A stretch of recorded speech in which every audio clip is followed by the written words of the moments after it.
So Alex, you still with me? Yeah. Okay, cool. I want you to be able to ask me some questions as I go through and answer this, okay? And I'm going to set everybody up for what we're going to be learning over the next couple of days. And we're going to be hanging out for the next 4 days together. Today, day one, we're going to be covering creative finance. What are all the strategies and how can I go and obtain buildings, flip buildings, build buildings, wholesale buildings, or even do that with businesses, airplanes, cars, whatever it is that I want to do. Creative finance can do all of those things. I will then today, so day one is talking about all the creative finance strategies. Day two is going to be talking about all the asset classes. Okay. Asset classes would be like single family, multifamily, RV parks, mobile home parks, businesses, right? Buying vehicles, buying airplanes, all of those types of things. We're going to cover that on day two. And then on day three, we're going to be finding out where to find these opportunities. And I will walk through and show you exactly how to find these on day three. But what I find is that when I go and show people where to find these deals, their issue is they go, I don't know what to do with these, even if I did find them. Okay. So for example, Alex, if I go to, let's say I go to YouTube, right? Not YouTube, but let's say I go to a website right now and I find a deal. And this is why we're going to go through the process we're going to go through today. So let's go to one of my favorite websites, Crexi.com, Crexi.com. I go to Crexi.com and I've worked with Crexi for a number of years. Crexi is great because I can go in here, click on owner finance in the search bar, and it will pull up everything that a seller is willing to sell or finance to me. Okay, well, there's industrial, there's a freestanding retail center, there's motels, hotels, all of these things, gas stations, laundromats, RV park. Oh, that's a cool one. RV park and cottage, Bayfront, San Antonio. Cool. Love that. So there's new stuff on here almost every day. This one, ooh, lucky lady. I actually called this lady a couple of weeks ago. Maybe I'll call this lady 5 acres, manager house, mobile home, laundromat. Okay, this is an awesome property, but it's in a flood zone. It's been on the market for 252 days. So they're in a lot of pain. So I can show you guys in 2 seconds how to find deals. Okay. Does anybody agree that I can show you immediately where I go and find deals? Okay. But what are we missing? We're missing a lot, right? So I want to go on day three and show you how to go through those things and identify opportunities. But on day number one, which is today, I want to go through all the creative finance strategies on day one. And then on day two, we're going to go through all the asset types. Like what should you focus on if you're trying to accomplish something? Should I jump into multifamily? Should I jump into RV park? Should I jump into these things? Those things are important. So as you are searching, which is what we'll learn on day three, okay? Dwayne Cox says, Pace, I have a few questions for you when you get the time. Dwayne Cox, you can raise your hand, my friend. Happy to answer questions. In fact, I'm probably going to put the side chat on pause for a little bit. Okay. So you can look at, you can look at thousands of types of deals.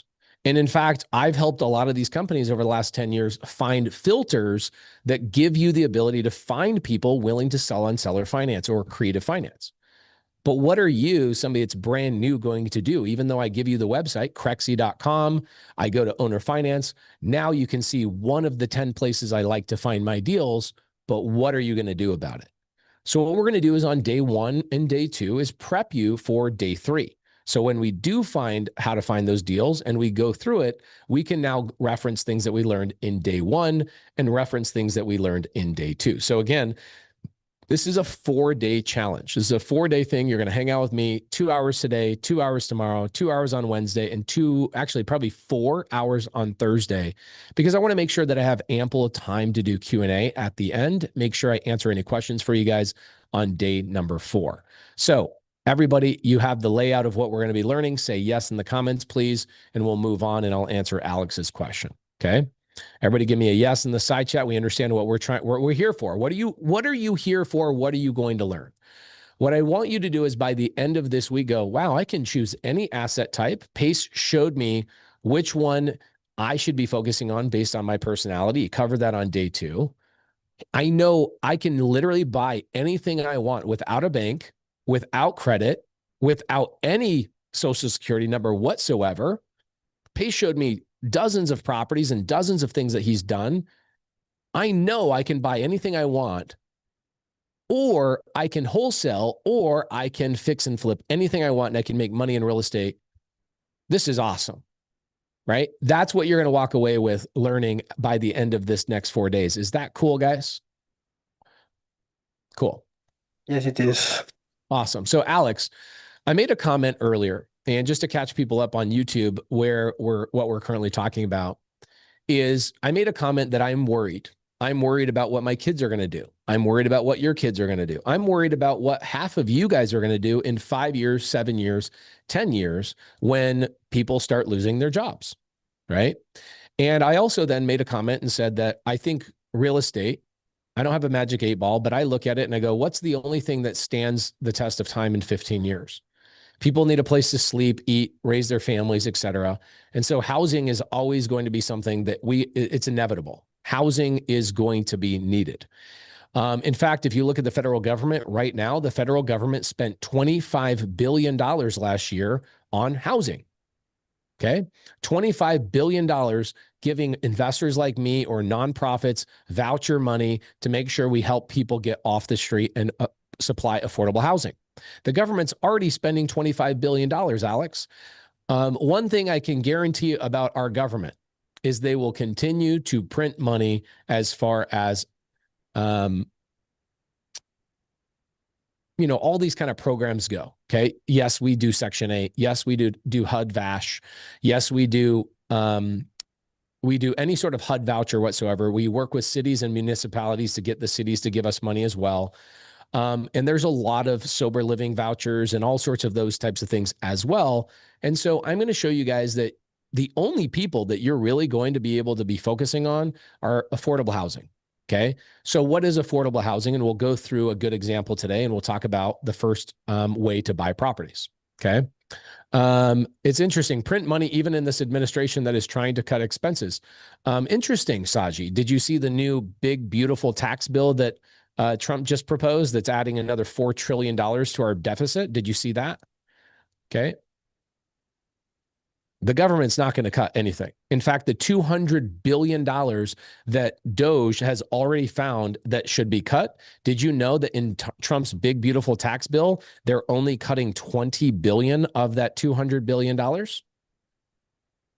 Saji, ain't nobody in the government, I don't care who you are, Trump, Biden, Harris, I don't care who you are, no government on the history of the world, except for the guy down in El Salvador that had to save his whole entire country, or Venezuela. I'm sorry, Venezuela. Their whole country imploded. They hit rock bottom. That was the only time that they were able to cut expenses. Okay.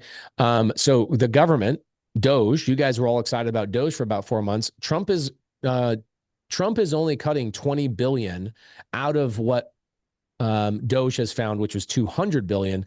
They cut 10% of what was found. 10%. So the government's not going to stop spending money. In fact, there's new voucher programs coming out all the time. There's new ways that they're stopping, the homelessness issue, and they're pumping money all over the country. Okay.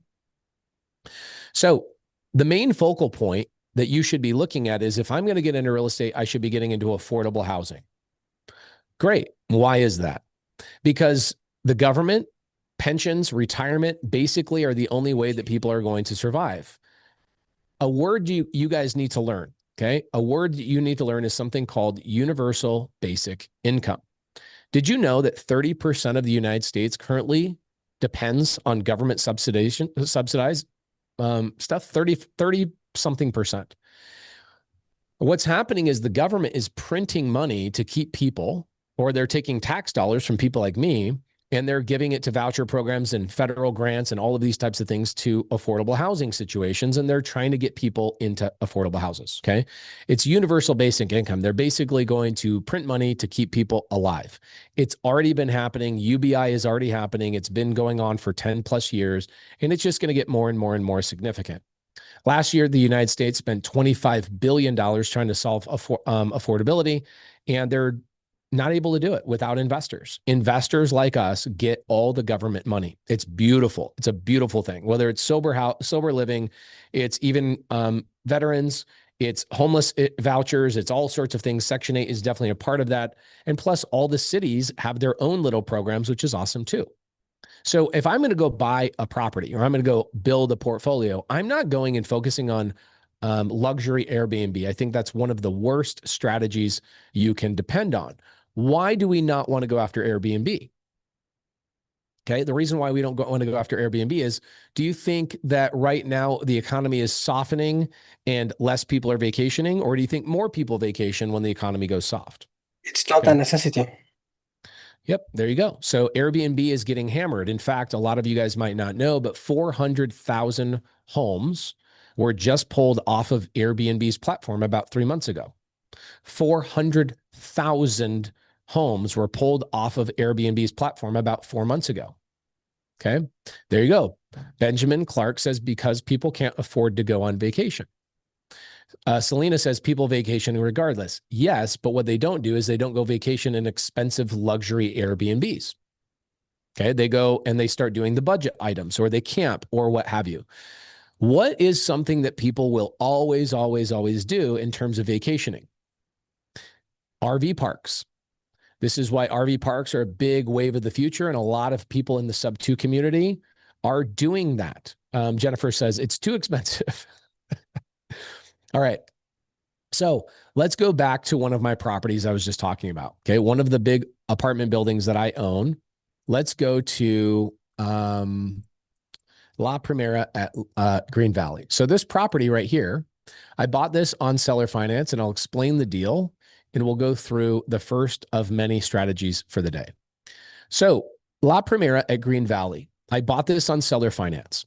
This property we bought for $19.5 million. Don't worry, I will explain where we got the deal, how we negotiated that, all of that kind of stuff. Okay. I will explain all of those things. This property, Alex, how many people in this property have a job? 161 tenants. How many people have a job? I think you were saying about maybe 20%. None of them. Nobody in this None of has them. a job. Well, They might have a side job, or they might do like Uber driving or whatever else like on the side, but everybody in this property, I call this one of our super Section 8 properties. Okay, about 20% of the people in here are on Section 8 vouchers. Another 20% of them are on VA, or they call them HUD-VASH programs, which is veteran assistance. And then there's people that have SSI. Then there's people that are on disability. Then there's people that are on pensions and they are retired, but nobody in this building has a job. So am I worried about AI disrupting this asset? Yes or no? not you and not me also. I am not worried about this property being disrupted by AI at all. And so I want to focus on properties that are non-disruptible. Okay. So we're going to talk about asset types tomorrow, but today we're going to be talking about creative finance strategies. So how did I buy this without a bank? How did I get this property in my portfolio without a bank, without a credit check, without a W-2 job, without any of those things, and without any money of my own? Well, the way I did that is I did it on seller finance, which is the first thing we're going to talk about today. Okay. First thing we're going to talk about today is seller finance, also known as owner finance. Okay. This is also the exact same thing. Owner finance, seller finance. You can also call this a seller carryback. A lot of people will call it that are experienced in the business. You'll also hear people say carry the note. That's a little high level. Some people that are brand new have no idea what that means, but basically it's all the exact same thing. Okay, so seller finance is where the seller decides, I really want a high price. So let's start seller finance on something that everybody in here will understand. Okay. So let's say that you've got Alex, and Alex has an iPhone 14, right? It's a couple of years old. Alex decides, hey, I'm going to go sell this thing on Craigslist, and I'm going to try and get $500 for this. I come along, Alex, and I say, hey, I see that you've had this on Craigslist for 3 weeks. You haven't sold it, Alex. I want to come and offer you $500. I want to give you full purchase price, which you haven't been able to get yet. But I want to come along and give you $50 a month for the next 10 months. Is that something I could technically do with you? Is that something that we could legally do, Alex? Yes. Okay, so who's the seller? Me. And who is financing the buyer? Me. There you go. So do you see why we call it seller finance? The seller is financing me and letting me make payments to that seller. Does that make sense? Absolutely. And I'm agree, and I can close that deal. I love it. Okay, cool. How many people just now learned what seller finance is? You now know exactly what seller finance is. Give me a yes in the comments if you've just learned what seller finance is. Okay, cool. Somebody says, please say again. Sorry, guys, I'm not going to be able to say again, especially when I draw it on the whiteboard. If I'm drawing it on the whiteboard, I won't be able to go back. Okay. Okay. So Avinash says, what happens if he stops paying month number 2? Okay, cool. So this is an interesting question, and you're going to derail this, especially as a new person. You're really going to get in your own way with this question, but I love it. Let me go to Avinash for just a second. My overthinkers. It's usually an Indian dude that's overthinking a little bit. Avinash, are you an Indian guy? Yeah, for sure. Yeah, man. Y'all can't help it but overthink. I love it. I love everything about it. So Avinash, my friend, do you have a car payment, or do you have like a cell phone payment, or do you have like a house payment or anything like that? Yes. Okay. What happens if you stop making your car payment? They might come take away. Okay. Same thing, my friend. No matter what I buy, okay, if I go buy a building, or I go buy a business, or I go buy anything, and I owe somebody money on payments and I stop making those payments, what happens? Yeah, they take it away. Actually, Cool. a couple of months ago, I tried to sell Avinash, my. keep me on topic. You got to keep me on topic. Got to keep me on topic. Okay. Don't deviate from me, because I only got 2 hours today. Okay. Oh, Did I answer the question for you? yes. Okay, cool. Guys, sadly, because we are in a 4-day challenge, I want to get all the way through the 4 days. Are we all in agreement that I should not repeat myself over the next 4 days? I should just keep moving forward. And anybody that misses it can always go back and watch it. Do we agree with that? It's okay. Yeah. Okay, love it. So guys, we are not going to repeat ourselves on something that's live, because people that are here taking notes, I owe it to them to just move forward in the challenge. Sound good? Cool. So Alex, I can buy anything on seller finance. I can buy a phone. I've bought Escalades, an airplane, tractors, my farm I own in Montana, the house I'm at right now. You guys can see my backyard. This is my current view right now, is of a mountain and my big wood pile in the backyard. This is my house in Montana. I bought this for $1 down payment. Okay. No bank. I own RV parks. I own a multifamily. I own big apartment buildings, and I focus. My money comes in from people that are relying on affordable housing. Okay. So we're going to be talking about that exact thing. So let's go back to this apartment building. So we understand, everybody in here knows what seller finance is, correct? Give me a yes so we can talk about what the heck I did with this deal. Okay, awesome. 749 people in here today. Love it, guys. Thank you for coming and hang out with me. Thank you, thank you, thank you. Okay, so I bought this apartment building on seller finance.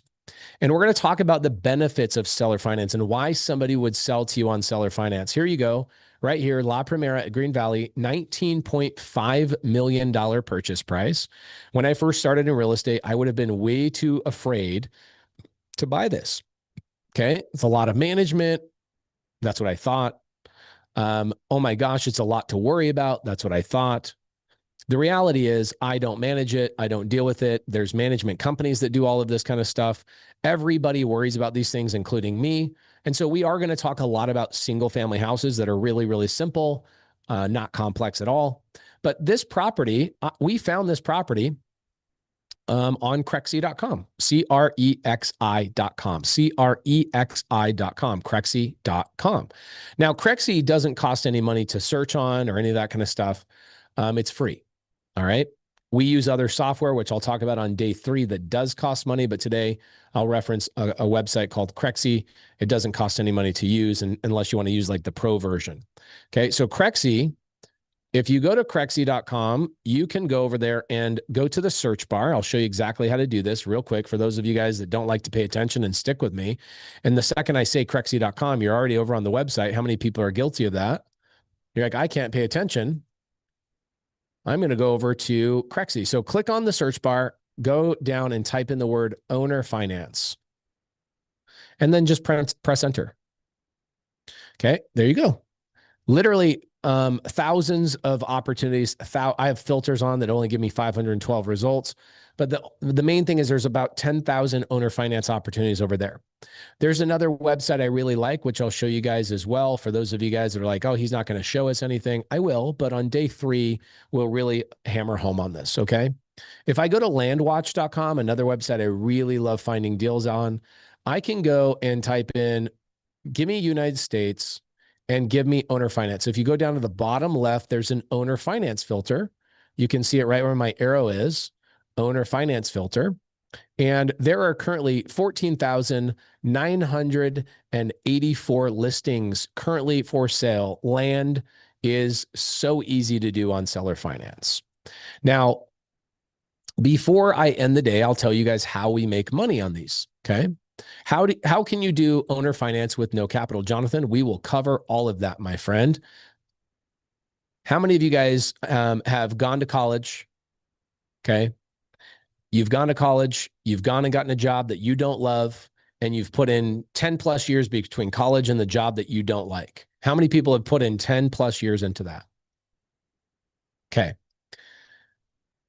What's really interesting to me is being an educator and one of the top educators in real estate over the last 12 years is I watch people that have done 10, 15 years in a life that they don't love. And then when you're in a live challenge and you're going through and teaching people, they can't wait 10 minutes for the answers. They can't just hang out because when it comes to their life, they don't take it seriously. But when it comes to building their boss's life and their boss's bank account, they'll put in 10 years happily. Okay. This is called vicarious goal fulfillment. I want you guys to write this down. Vicarious goal fulfillment. And what that means is when you guys watch other people play sports, you watch your boss drive a nice car, you watch your boss buy nice houses and nice things, you are living vicariously through their goals that they are achieving. And so as you work for their company and you go build this awesome stuff, you have this false sense of success. And so you stick around, right? You stick around for a job that you don't love, but you watch things happening with this company and you feel like the company is you. Then one day, you get laid off and you realize nobody at the company ever cared about you. How many people have ever been laid off and you realize like a week later that nobody cared about you? Okay. So I want you guys to write down vicarious goal fulfillment, which means I achieve my goals by watching other people achieve theirs. It's why we love to watch sports. We love to watch other people win, and we love to work for a boss who drives a nicer car than us. Okay, cool. So you don't have any patience for your own goals. And so we're going to hopefully change that this week. Can you guys promise to just give me like 12 hours this week? I know that seems like a lot, but it's really not. Can you guys all promise to give me like 12 hours this week so I can give you 12 hours of absolute love and attention? I'm going to walk through all of these things. And by the end of the week, you're going to have a lot of questions that you didn't even think you should have because we're going to get through a lot of the questions you currently have. The biggest challenge you guys are going to have is that when you're in something with me for 12 hours, I'm going to do 2 or 3 hours today, 2 or 3 hours tomorrow, 2 or 3 hours on Wednesday, and probably 4 or 5 hours on Thursday. Please understand that I know how to walk all the way through A to Z. Stick with me, and I will answer 99% of the questions that you're going to have. So stay tuned into what I'm talking about. What I'm talking about is more important than where your brain is going to go. Your brain is fighting against you. Your brain is coming up with questions you don't even deserve to know the answer to yet. Okay? Will there be a replay? Absolutely. Everything I do, there is a replay. And if you guys registered for the Zoom, which everybody did, you will get the replay of every single recording at the end of the day. Sound fair, everybody? Everybody say yes in the side chat. Just say sounds fair or yes. Okay, so we don't need to ask questions that we know over the next 4 days I'm going to answer. We don't need to ask the question of, hey, is there going to be a replay? We've already answered that.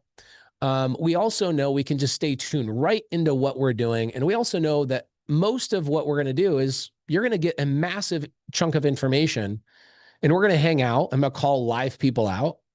Sabri says, yes, stop answering us.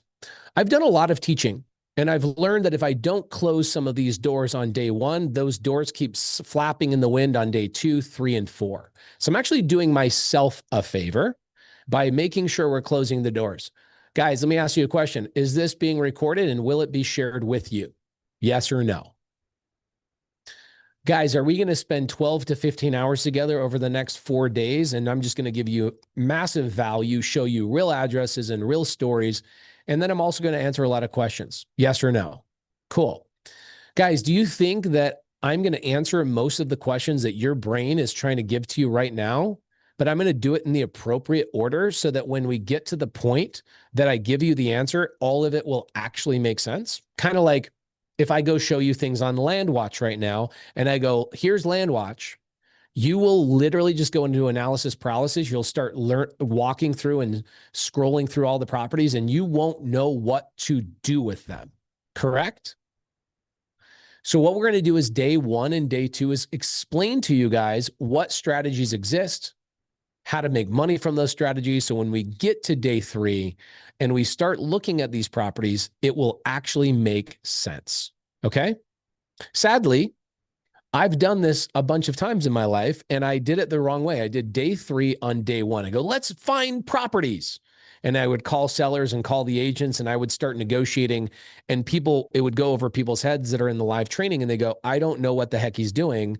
And then I would teach seller finance, and then I had to keep reverting back and reminding people what happened on the phone call.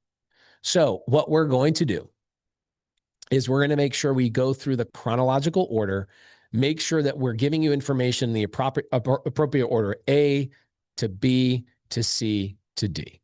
Okay. Thank you so much, Wesley Pipes. He says, lay the runway pace so we can take off. All right.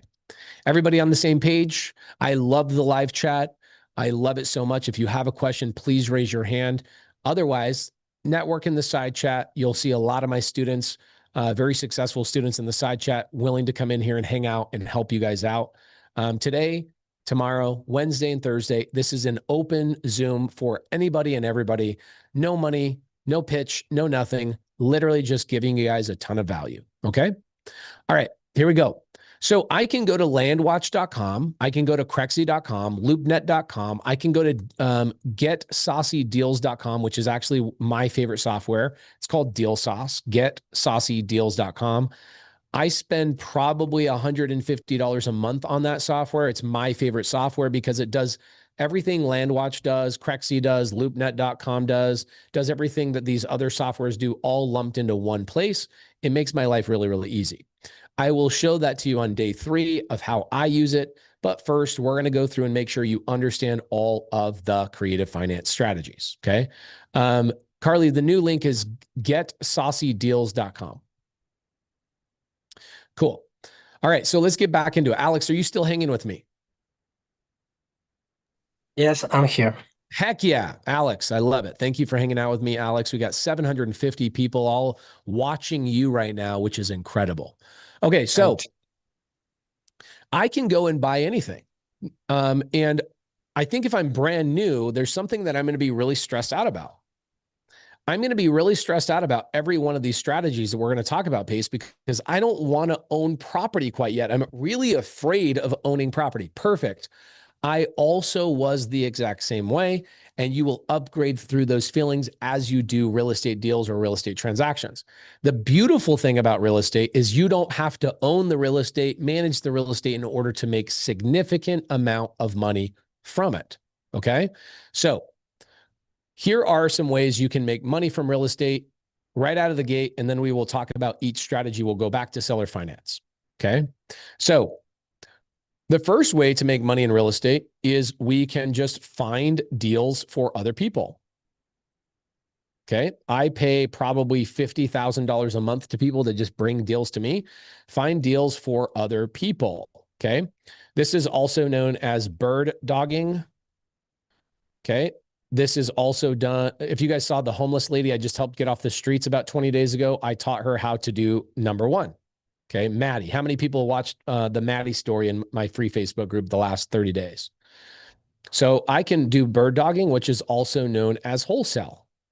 So anything that we talk about, okay, anything that we talk about today, tomorrow, Wednesday, and Thursday, can I go find a deal and just sell that to somebody else for a finder's fee? Yes or no? Okay. I really want to close this door. And so this comes up over and over and over and over and over. What happens is I will talk about big apartment buildings and people will say, oh my gosh, apartments, I'm afraid this is scary. And they immediately stop paying attention. No matter where you are in your journey, if you're brand new, as I show you apartments, as I show you RV parks, mobile home parks, single family houses, any of those types of projects that we'll go over this week, just know that you can always find these deals for somebody like me and just get paid a finder's fee. Does that make sense? I'll give you a really good example. I've got a RV park right now in Arizona that one of my students brought to me. They brought me the lead. I closed the contract, negotiated with the seller. I'm financing and structuring the whole entire deal. I'm buying the property. I will manage the property. And my student is making $60,000 just for bringing that to me. Vera just asked a great question. Guys, I've been in real estate for 13 years. I have never had a real estate license, and I will never get a real estate license. Okay. Are we all good? Okay. Are we all good on the question of, do I need a license or not? Cool. So now when somebody else asks in the side chat, hey, do we need a license for this? We can say the answer is no. Do I have a lot of my students that have licenses because they were already a licensed agent and they came to learn from me? Heck yeah, absolutely. But I personally, my personality is I don't want to have a license. I love to do things on my own. Okay. The benefit of having a license and not having a license, that's a different video for another day. I don't want to get sidetracked. I want to stay on topic. Okay. Pace, for some reason, I thought you had been in the game longer. No, I got started in 2012. Okay, cool. So do we need a license? Yes or no, everybody? Do we need a license? Yes or no? Are there benefits to having a license? Absolutely, there are. I don't want one because I just think that there's really not a lot of benefits to me personally, but you can definitely have one. Okay. By the way, everybody over on YouTube right now, we are in Zoom. So if you guys want to come over and hang out in the live Zoom, come on over from YouTube. We are in a live Zoom. I will give you guys the link and get you guys to come on over here. Let me pull that link up and we'll get right back into the training. And, you know, I might end up having to go longer than 2 hours today, if that's okay with you guys. I want to make sure we go through all of it, give you guys all the information. I've also learned that I got to close a lot of doors before we get started. One of those doors is, do I need a license? No. Do you need money? No. Okay, I'm going to pin this comment in YouTube, everybody. If you are in YouTube, come on over to the challenge in the live Zoom. Yes, it is live today. Feel free to come on over here, hang out with us. We'd love to see you on the live. Okay. All right, awesome. So I do not need a license. I think having a license is perfectly okay, but I don't think it would ever have benefited me the way I do this business. I don't want to have a broker telling me what I can and cannot do. I don't want somebody telling me that they want a chunk of every deal that I do. I don't want somebody telling me I got to do continued education and have to, you know, talk to a registration board or whatever. I don't know what they do. My wife is an agent and has been for 15 years. My business partners are agents. Okay. So let's go back to the ways we can make money in real estate. So do we all agree that I do not need to own any of these properties and any of these stories I'm going to tell you over the next 4 days? Do I need to own or manage any of them? Yes or no? Okay. The answer is no. Okay. I started in wholesale. I love wholesale. It's amazing. I'll even explain to you guys what wholesale is today if you guys don't understand, but we want to go through the strategies first. Okay. Mohammed says, bro, come on. Hey, Carly, will you kick Muhammad Ali out of here, please? Thank you so much. Okay, cool. So you've got wholesale, you've got bird dogging, which basically just means you're finding deals for other people. Okay. And just to explain that to you guys, you've got a seller that lives in a property. This could be an RV park. This could be a business. This could be land. This could be anything you want. Could be just a regular house, does not matter. And let's say they're in foreclosure. Okay. Somebody that's in foreclosure, a wholesaler, WS wholesaler, can just talk to this person, get their house under contract, let's say for 200K, and they can turn around and sell this contract to a flipper or somebody who's buying rentals. And the average fee for a wholesaler in the United States is $15,000 is the finder's fee. That's the average nationwide average of a finder's fee. Okay. The average deal is $15,000. Now, when you get into larger assets like multifamily, RV parks, businesses, the fee goes way high. It's like $50,000 to $100,000 fees. I've paid $200,000 fees before. Yes, $15,000 per property. Yes, that is correct, Elizabeth. The challenge with the larger assets, okay, is that the larger assets have bigger finder's fee. However, they are less common or less frequent closings. Okay. I'll give you a good example. Single family. This is a great way to look at this. RV parks, for example, something that I love to buy and something that our community, the SubTo community, buys a lot of.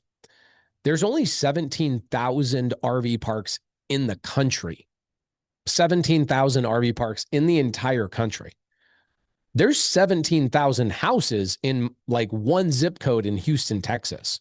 So which one of those asset types, single family houses or RV parks, which one's going to have way more transactions? Which one's going to have way more transactions in the country? Okay. So if I want frequent paychecks, right? I want frequent paychecks over and over and over. Should I be jumping into RV parks and mobile home parks and apartment buildings and buying businesses right out of the gate? Yes or no? Okay. So this is how you start determining where and we'll talk about this a lot more tomorrow. This helps you determine which strategy to start with based on who you are. I have a good student of mine. He's an orthodontist. He sold his orthodontist practice for $6 million, but he was required to stay in his orthodontist practice for 5 years before he got that money. So he came to me and he says, Pace, I want to be a SubTo student. I want to learn how to buy apartment buildings. I go, are you sure you want to start in apartment buildings? Usually apartment buildings are for people who don't need a paycheck for like 18 months. And he goes, yes. So what I did is I taught him, his name is Dr. Brown. So Dr. Brown, okay. Ronald Lopez says, do I have to pay taxes for the fees?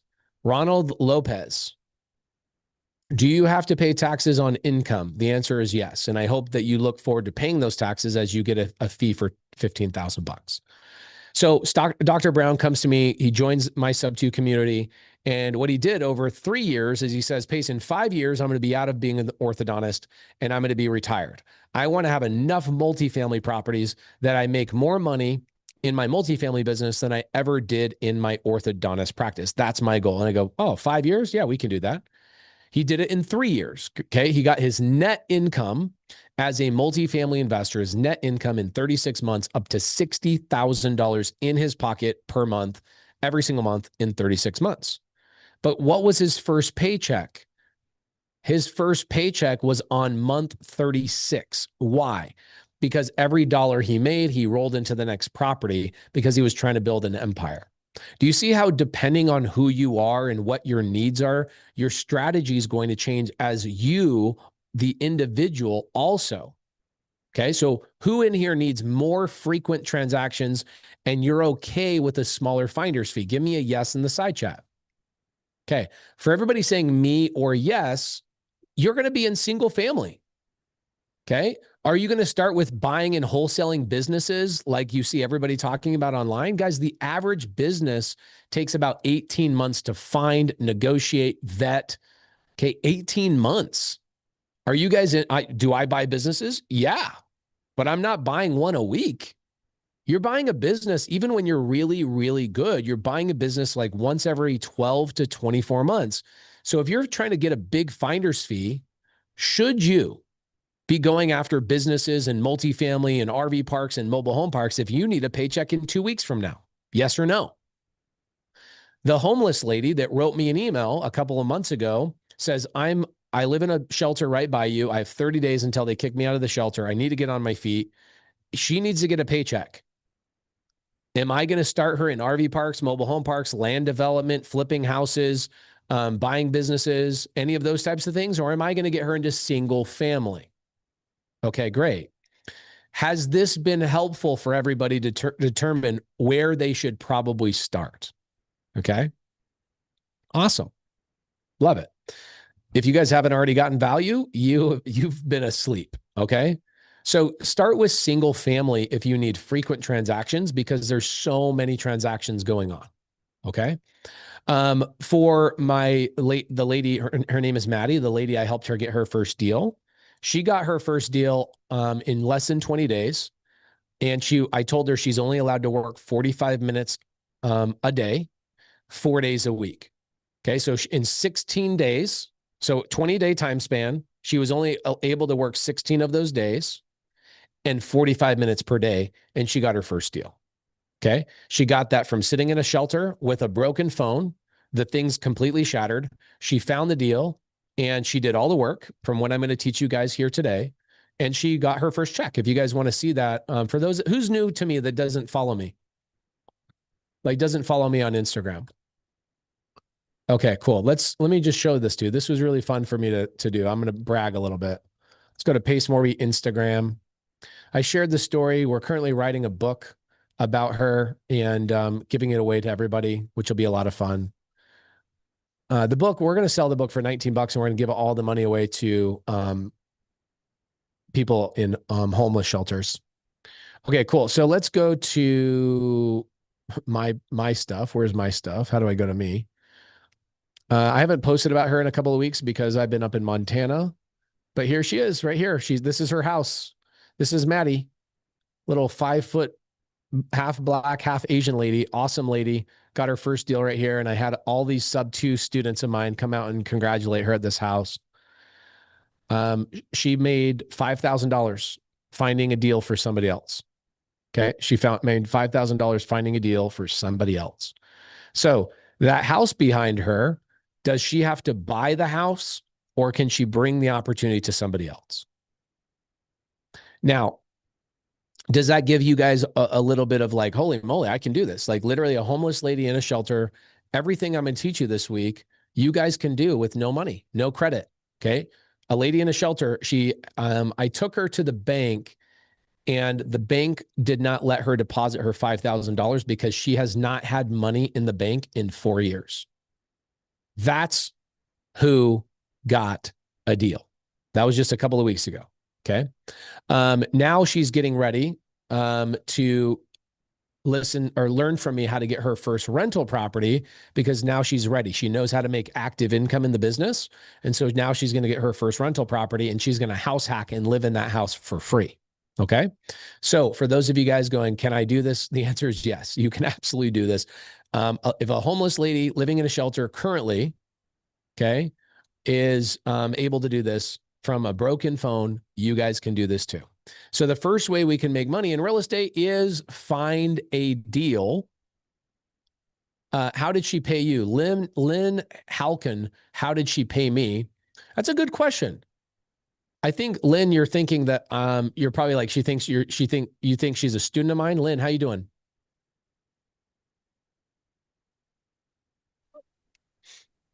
Lynn, you there? Yes, Are you saying, how did she pay me? correct. Because once we signed up with you, don't we need to pay you? So how did the homeless, since she's homeless, she doesn't have any money. Okay, so Lynn, how does that work?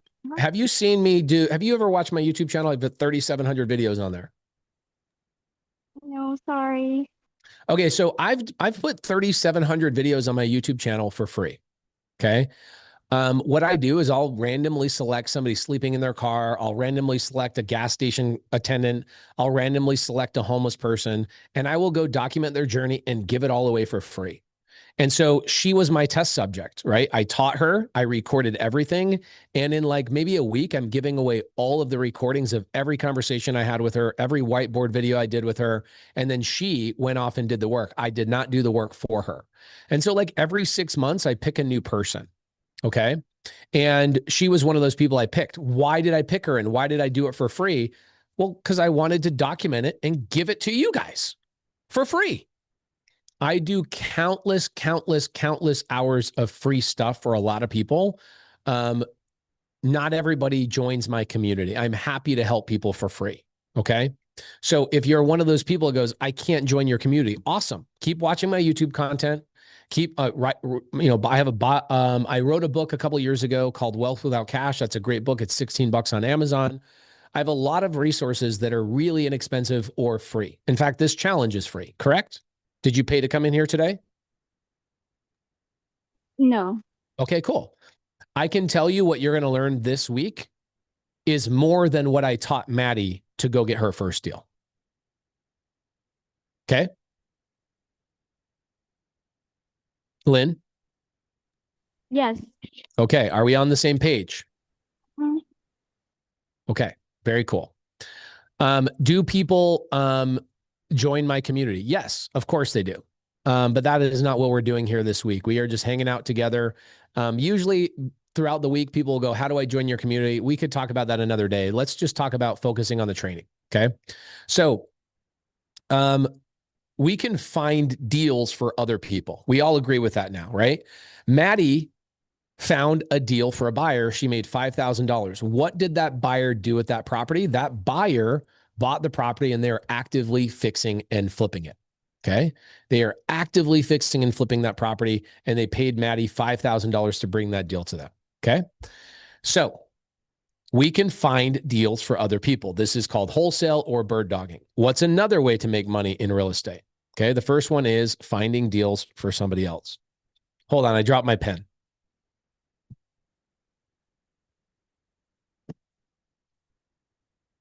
Malassi says wedge method. Wedge method is something I teach the SubTo community. Okay. And that is also finding a deal for somebody else. Okay. Same thing. It's finding a deal for somebody else. All right. So number one is we're going to find something. We're going to find a deal for somebody else. Okay. So one, find deal for someone else. Cool. Number two, I can develop, or also known as fix and flip.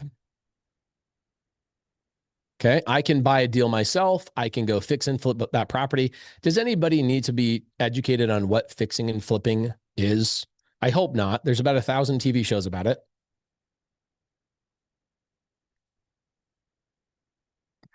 Very cool. Awesome. So developing or fixing and flipping. Okay. Now developing is also fixing and flipping. We're just going to put that under one umbrella. So I can go develop a new home community. I can go build a new building. That's still fixing and flipping because I have the intention of fixing up the land with the building and then flipping it to somebody else. Okay. Developing is also fixing and flipping. So number three is I can buy and I can hold, right? That would be building passive income. So this is what I would say. And this is how I describe these three things. Okay. Finding a deal for someone else is usually today money. Like I can get paid in less than a week finding a deal for somebody else. Okay. I can also fix and flip, which would be tomorrow money. Okay. That's going to take a couple of months for me to go do a fix and flip. And then buying and holding is forever money. Okay. Who in here wants today money? Okay. Because you need today money today. I don't need today money anymore, but there was a point in 2018. Okay. I needed today money. Okay. In 2018, I needed it. So you will elevate through these things. And maybe there's even a point in your business where you'll do all three simultaneously. I do make today money. I do make tomorrow money. I do have a fix and flip business, and I also have buy and hold. Okay. This is funny. Marcy says, what would you suggest I do tonight to get my first deal this century? Today money, Marcy. This century. I love it. Marcy is just, it's so interesting how she phrased that. Marcy, how you doing? I'm fine. Marcy, you have a job you don't like? No, I chose not to work. Okay, so you have no job. No, I had a really good job. It went away, so I spent time with my husband because he's older than me and had a bad heart. So it's time to get back to work. Okay, love it. So you're like, I need a deal this century. No, I didn't need my first deal this century. I did 2 deals in the 80s. Oh, I see what you're saying. You're saying I gotta get started all over. I get it. I get it. I thought you were saying like, can you get to the point? I want to get a deal this century. I'm like, bro, we've been hanging out for an hour. Like, relax. No, but I'm ready. Okay, cool. Very, very cool. So a lot of people are asking about my Facebook group. I have a free Facebook group. If you guys want to go there and find a lot of my students that are in here, go to facebook.com/creative finance with Pace Morby is the name of the Facebook group. I'll put the link in the side chat for you guys. Okay. There's the link to that Facebook group. If you go in here, you can follow the story of Maddie. Okay. Let's see. So the first time I hung out with Maddie was the first time I made a post about her was right here, April 17th. So it's been like 45 days. And I just wrote, hey, I'm picking someone up from a shelter today. Her name is Maddie. About 10,000 people read that. I'd go and just go to the featured section. If you go to the featured section, go to the bottom of my featured posts, and you guys can read the whole Maddie story of how she got a deal, what her game plan is, all of those types of things. Okay. Janine says, but she had you. Okay. I didn't do any of the work for her, Janine. I just taught her what I'm going to teach you. Okay.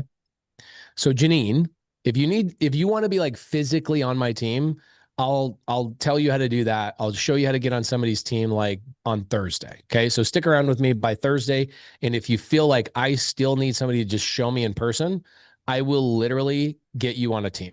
Okay. But I'll do that on Thursday. All right, cool. Thank you, Marcy. I will give you homework throughout this challenge as well. We'll be hanging out for the next 4 hours. Just stick with me. Okay. Now, there's another really great way to make money in real estate. And I'm not going to teach you guys that this week at all. It's one of my favorite ways to make money in real estate. And it is number 4. It is lending money to people. Okay. Lending money. This is a whole other thing. We're not going to talk about this today. It's the most passive money I've ever made in my entire life. I love it. Cindy Prater says, are we here for 4 hours tonight? We'll probably be here between 2.5 to 3 hours, something like that. Okay. So I can also do lending. This is awesome. It's quick. I can lend money, believe it or not, without any of my own money. This is another topic for another day. Okay. Can we all agree that I'm not going to talk about lending this week? We're just going to talk about the first 3. Okay. Awesome. Love it, love it, love it. Okay. So we know the 3 ways to make money. We can find a deal for someone else. We can go fix and flip it, or we can buy and hold it in our portfolio. Now, buying and holding obviously is very diverse, right? Can I do Section 8? Yes. Can I do Airbnb? Yes, of course. Can I do lease options? Some people have no idea what a lease option is. Can I do midterm rental? Sure. Can I do regular rental? I call them boring rentals, but regular rentals. Yes, of course. Can I do a sober living? Yeah, I have 5 sober living properties. Can I do assisted living? All of these, my friends, are buying and holding. You are keeping those in your portfolio. Jackie says, what is a midterm rental?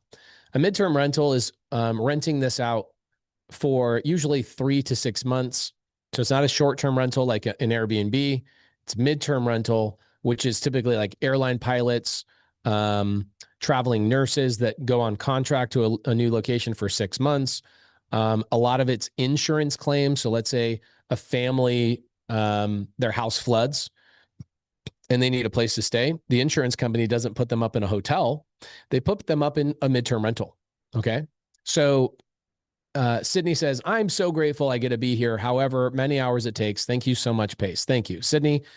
I will work for compliments and I will work for gratitude. Thank you so much. I really appreciate it. Okay. Lauren Hauer says, interesting. So much new info. There's so many cool ways to make money in real estate. And we're going to talk about asset types tomorrow. Okay. However, for me, the main thing I care about is I care about creative finance. I care about how do I buy the property? How do I purchase it? Where does that money come from? And how do I do it without any money out of my own pocket? Okay. So we're going to be talking about that for the next couple of hours. So seller finance. We're going to go back to seller finance. That was the first thing I wanted to do today is we'll go into seller finance. So the property that I was breaking down is the 160 unit multifamily property. Okay. 160 unit multifamily property. How did I buy it? Where did the money come from? How does it make money? That scares me. And I'll also do another seller finance deal on a single family property. So we are not so afraid of things. Okay. And I totally get it. When you're brand new, you should be afraid of big apartment complexes. These are things that you probably shouldn't jump into right away. Okay. So this property, again, I focus on Section 8. I focus on HUD-VASH programs. I focus on people that are retired, all of those types of things, because I'm worried about AI. I'm worried about having tenants that can't afford their rent in the future. And if it's going to be paid by the government, I'm all about it. Okay. So all 160 tenants in this property, La Premiere at Green Valley, nobody here works, right? This is a retirement area. People are on Section 8. They're on vouchers. Everybody's taken care of. This property brings in revenue. Okay. Revenue is what it brings in. This property brings in every single month, $165,000 per month. Now, do I make that $165,000 in my pocket every single month? Yes or no? Perfect. Great answer. The answer is, of course, no. So we have, of course, the deductions, right? We have the seller we make a payment to. Why? Because the seller sold it to us on seller finance. So we make a payment to that seller to the tune of somewhere around $40,000 a month that seller receives from us. Okay. Quick question, Pace. I'm sorry. I invested $50,000 on a flipping guy. Brenda, email support@subto.com. Email support@subto.com. Okay. Seller is your bank or mortgage. Carlos, who showed up late, we already explained this part, but let's, guys, we don't need to cover what the heck seller finance is because we've already covered this, right? Carlos, my friend, Carlos Villanueva. Does that mean new? Does that mean new house? What was that? Does your last name mean new house? Villanueva. No. What does it mean? Shoot, I don't know. My parents just gave me that last name. All right, cool. So you asked the question of, is the seller the bank or is it a mortgage? No, you mentioned that there's a fee fees that you have to pay, and I just you have to pay them. They're the bank or the mortgage. Yeah, there you go. Yeah. So the seller is my bank, right? The seller is letting me make payments to him. Yes. And so the seller sold this property to us for $19.5 million and gave us 4% interest on that loan. He gave us a loan for $19.5 million. Cool. Okay. And so every month we pay him roughly $40,000. I don't know the exact number. I'm not the one that manages any of that kind of stuff. So Villanueva is new house, David says. That's awesome. So Villanueva means new villa. It sounds like, Carlos, you need to get yourself a new house, bro. This is awesome. Yeah, man. Yeah, you're meant for this business. Your parents named you to be in this business, bro. Yes, that's awesome. Okay, cool. So we obviously have other expenses. So Carlos, what are some other expenses that you might assume that I have that comes out of my money? From the 165? Yeah. Management fees. Okay, management. You are right. We have a management team. Management. I don't know what the management is. I have no clue.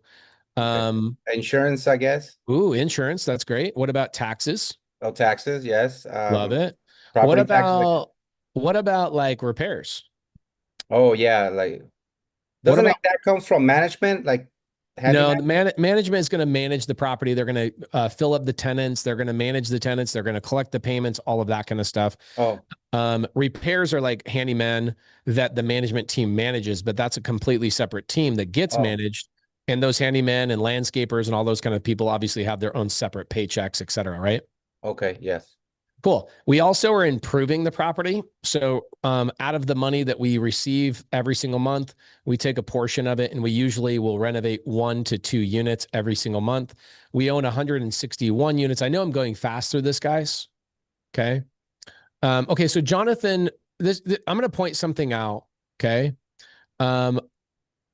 This is interesting. So do you guys see how impatient Jonathan is being in the side chat? No bueno. Yeah, come on, Jonathan, man. Like we want to hang out with you for the next couple of days. Like, why do we got to do all caps and be like, how does one do seller finance? Jonathan, how you doing, man? Good. Jonathan, you're gonna hang out with me for the Can you next hear- 4 days, right? Yes, sir. Okay, so bro, you have a job you love and you love going to your job every single day and getting a paycheck from your boss. Yeah, actually, I do because I get to work from home and be with my family. Okay, dope. Awesome. So you actually probably don't work 40 hours a week, guaranteed. You have plenty of time. Bro, chill with me. Just chill with me for the next 4 days. I promise you will learn. If I started breaking down every single thing, let's actually, Jonathan, what is exactly your question? So the question is, like, let's say hypothetically, I find a house, right? Mhm. I have no capital, I have no credit, I have nothing. Yeah, we'll talk about that on day 3. Yeah, Okay, keep going. perfect. So like, how do I do seller finance? Like, how do I pitch seller finance to a seller? Be like, hey, Jonathan, have you never watched one of my 3,700 videos on YouTube where I pitch seller finance or SubTo? yes, I have, but I have ADD, so I get sidetracked very easily, very fast. Okay, perfect. All right, so I think we could all tell that from the side chat. You get distracted. Yes. Guys, if you have a question that I didn't answer today in today's session, just go to my YouTube channel and type in Pace Morby pitch seller finance and watch one of the videos. Okay. I promise you, I've given you the information on YouTube for free. And if you're like, I really want this piece of information, I don't want to watch Pace live, just go watch the information and come back. Okay. But I promise you, we're going to go through everything this week. Okay. Yes, sir. Don't have the ADD. It doesn't help you that much. I promise you. I have ADD too. I know how it shows up. Okay. So Carlos, we have a lot of expenses that come out of this property, right? Yes. Okay. So this property, after I pay the seller, I pay all of these things. This property in our pocket every single month, this property brings in $53,000 every single month. Whoa, that's insane. Yep. Every month. That's net. That's in our pocket. Net. I have a partner on this deal. Okay. $53,000 a month. So you give him a percentage or you split it right down the middle? Yeah. Him and I are 50-50. His name is Josiah. He's awesome. Oh, cool. Okay. Josiah and I are currently buying another 102 unit multifamily. Actually, it's a motel and we're converting it into multifamily. And that will be turned into what I call a super Section 8 property, meaning all the units are Section 8. Okay. Super Section 8 is what I call it. All right. So we do a lot of stuff, me and my partner together, because I don't want to manage employees and I don't want to manage payroll and I don't want to do any of that stuff. I just like doing deals. Okay. So that's seller finance. Let's talk about another seller finance deal after I explain to you where this deal came from. This deal came from Crexy. It was a seller that was really, really high days on market. That means they've been trying to sell for a really long time. So I can go on Crexy right now and I'll show you a high days on market. Okay. And this is a really good filter for us to find. Okay. So let's go back to Crexy and I'll call some of these sellers on like Wednesday, but let's just go back to the owner finance filter. And there was one right here, this RV park that I just pulled up right here. So I click on this listing and you can see right here, days on market. Carlos, do you think they're having an easy time or a hard time selling this property? Hard time. Okay, so do we all agree that this person has probably a little bit of pain? Yes. Am I going to call somebody that's only been on the market for 1 day? No. No, right? So we'll talk about this on day 3. Okay. We'll talk about this on day 3, but this person is actually willing to do owner finance. And I'll show you guys how to structure this on day 3. Okay. Who Cool. did the negotiating in that deal? Do you do 50-50 in all your deals? I hope no. Okay. So Reina, great question. I don't do 50-50 on my deals. I have 2,000 rentals and I have 161 of those rentals, that property, with Josiah. Everything else I own by myself. I don't have any partners on any of my stuff. Okay. How do you know before buying that the 160 tenants have vouchers? Great question, Marina. So when you, by the way, you guys can't help yourselves, can you? Has anybody ever told you guys that you have attention span issues? Where you are literally like, it's not even a question that is going to help you at all. Reina, how you doing? Reina, I can hear you. Just say a word. I can hear you fumbling around. Reina, say hi. Okay. She's shy. She's shy. I get it. I totally get it. So when you're buying big properties like that, there's something called a due diligence phase. And the due diligence phase sometimes is like 30, 40 days to actually go through what is called the rent roll. And you go through every single tenant. You see the tenant's name, how often they're paying, what they're paying. You do all of those types of things. Multifamily is way more challenging than the single family. Okay. Can we please write your favorite website? Yvette, did you show up late? How late did you show up? All right, cool. So Carlos, that Yes, sir. property is seller finance, right? The seller sold it to me on seller finance. Why would he sell me a $20 million property on seller finance? Good question. Maybe he's just trying to get rid of it, or Okay, great question. Okay, so let's go through the story. Every single deal has a great story. Okay, every single deal has a great story every single time. Okay, so number 1, he wants to retire. okay, retired now. Okay, and why would he want to retire if this property is making so much money? Can I teach you why, Carlos? Yes, you may. Because he's managing it himself. Okay, Okay, does that make sense? it does. Okay, about 80% of all owners of these properties are managing them themselves. They are so small-minded. These are also the people that like to change their own oil. They, don't delegate anything, and they get a point where they get to one property and then they retire on one property. Anthony Johnston's got it right on the head. Okay. He says tired landlord. So this is a tired landlord. He's 65 years old and he is managing all of this all the time. Okay. So you see how he would want to retire from this in his late 60s and go, oh my gosh, I can't keep doing this over and over and over. Make sense? Makes sense. Awesome.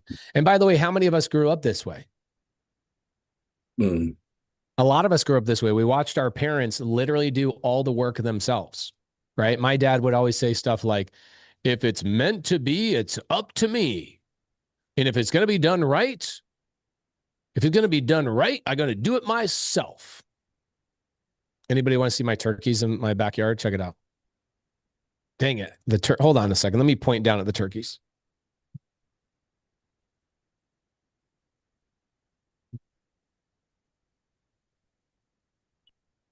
We got 2 of them in there. Yeah, look at those big boys. We're laying sod this week. This is my view from the window I'm sitting right next to right now. Jonathan says, shoot them. We're not shooting them. Those are my homies. I love coming up to my house in Montana, get to see all the turkeys. Okay, cool. So the number 1 reason why the seller would sell on seller finance, and this is important to you guys because here's what's going to happen.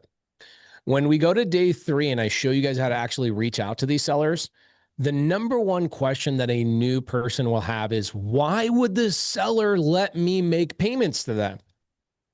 Why would they do this? It's one of the most, how many people have that question of like, wait, why would a seller sell an apartment building to you for $20 million? Okay. So these questions of why does a seller do something, I need you to understand something.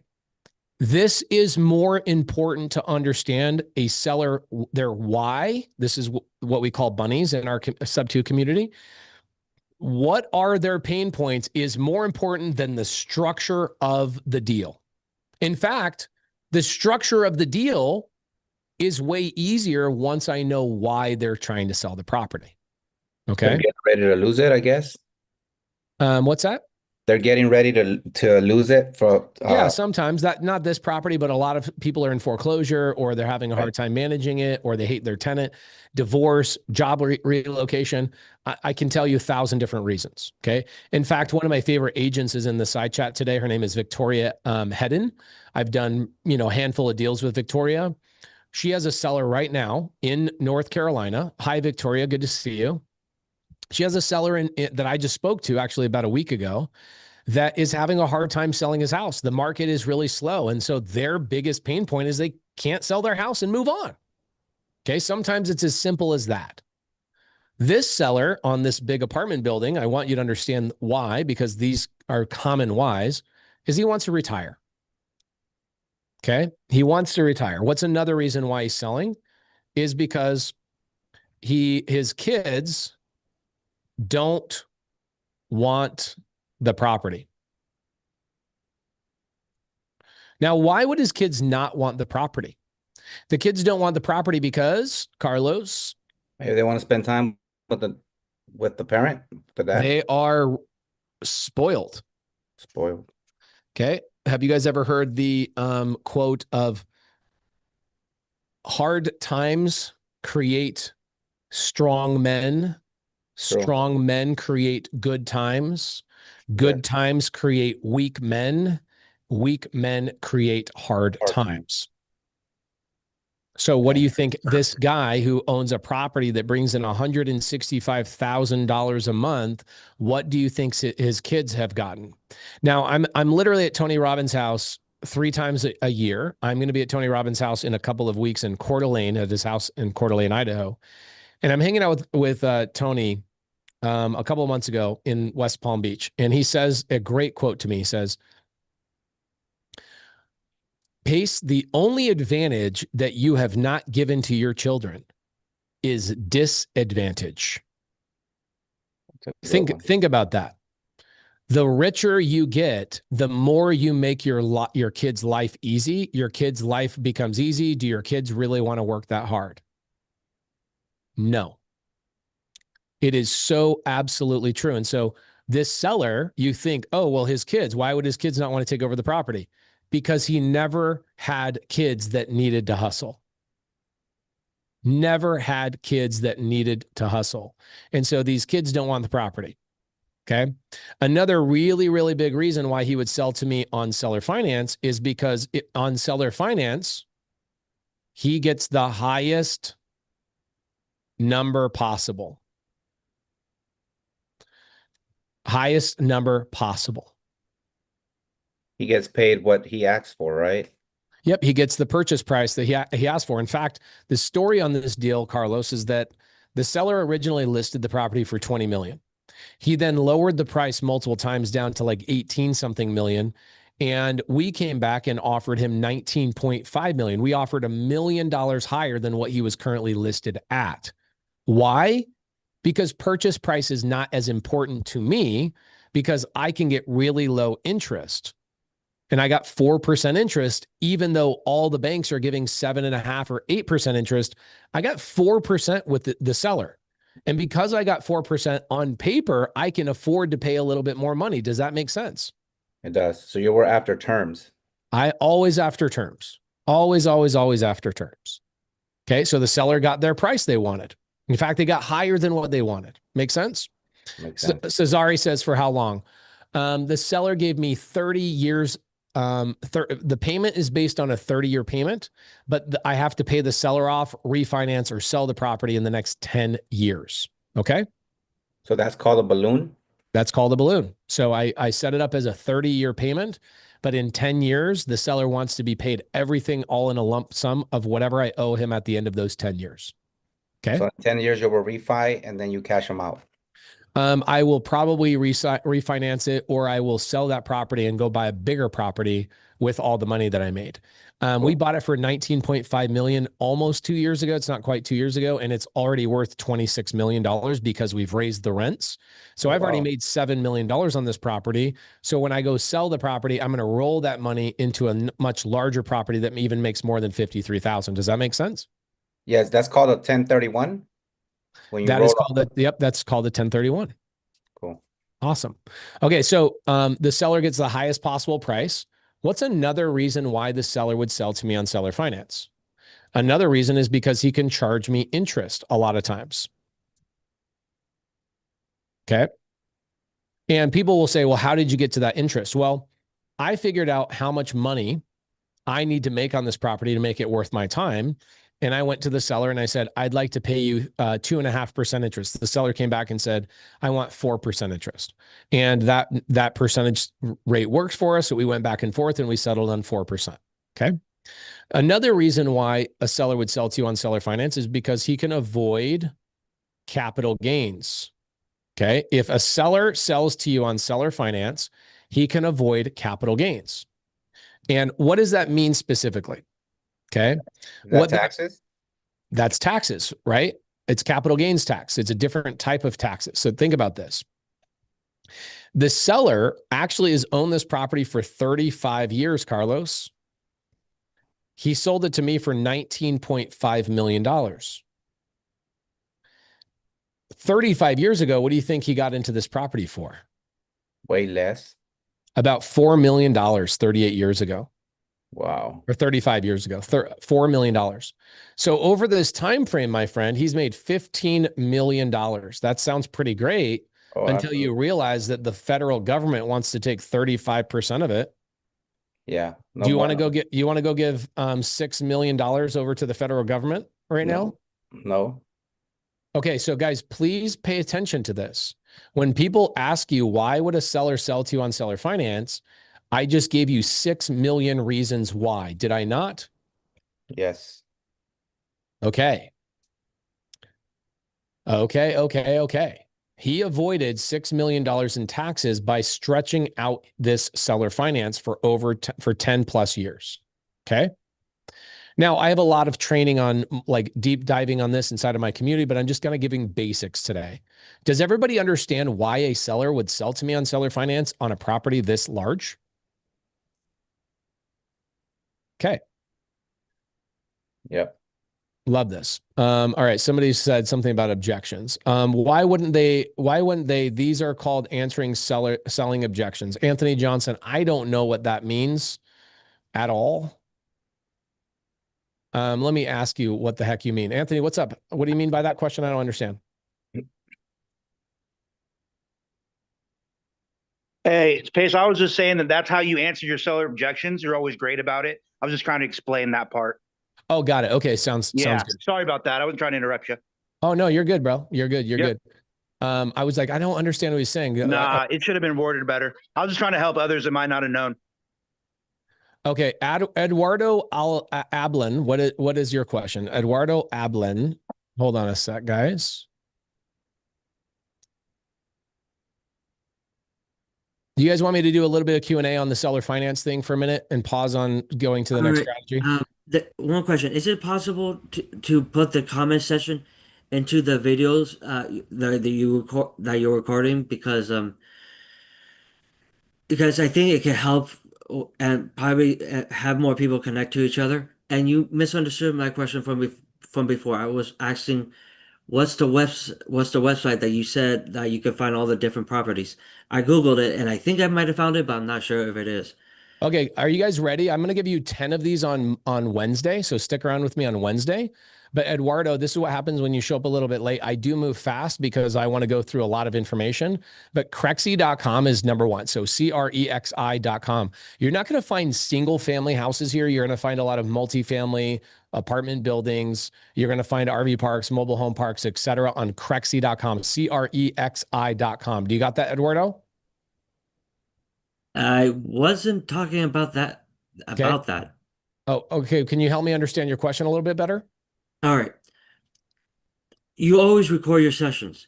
But I've seen some of your recordings, but the chat isn't in there. I was thinking, is there a possible way to add the chat to the recording session when you put in the Zoom Vault or the YouTube or anything? Yes, it's always if you go to the replay, okay, if it's uploaded to the Zoom Vault, the comment section, you just have to download it or you have to click on it and you can get to it. If you go to the Zoom, it will have the automatic chat going all the time. All right, thank you. And the other thing is, I was hoping you could share. You said that you had a website that lists every single robot that can do a specific job. Mhm.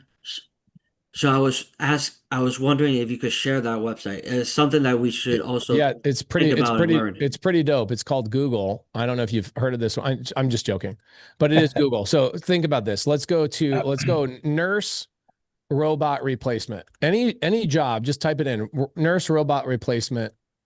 Just type it in the side chat. There's already companies working on it. Whatever your job is, okay, they already have them. Okay, look at this. AI nurse 2025. China's new AI robot will soon replace all doctors. By the way, this was posted 2 weeks ago. There you go. Boston Dynamics is probably the one. There it is, Neurobot. Wow. Guys, goodbye.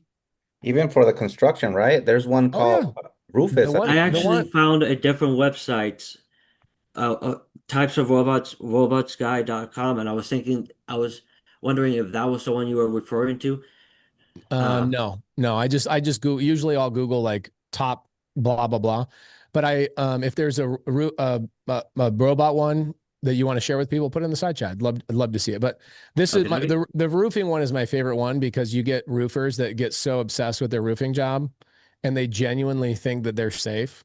And then you look at these roofing robots that literally can go replace a whole house of shingles in like 3 hours.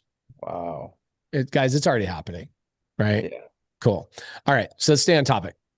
All right, Eduardo, thank you for your comment. Appreciate it, man. Appreciate it. So I'm going to lower everybody's hands real fast. If you guys have a question, please raise your hand if you have a question about seller finance before we can move on to the next one. Okay.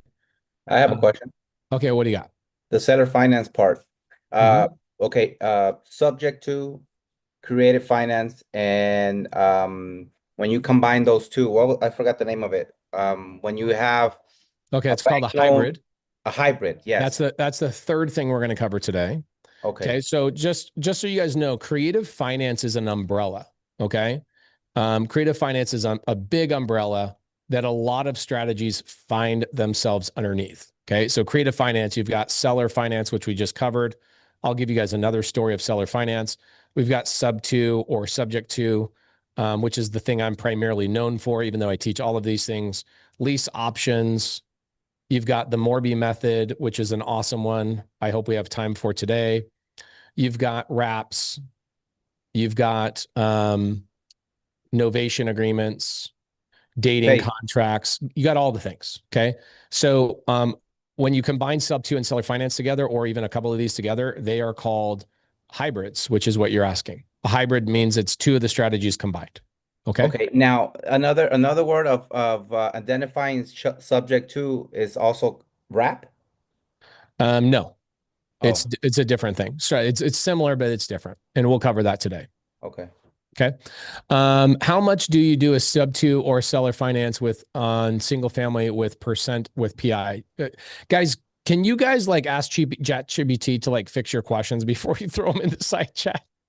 Y'all are like I can't even, it's crazy how bad some of the typing is. Christopher, what's up? How you doing? Oh, hi.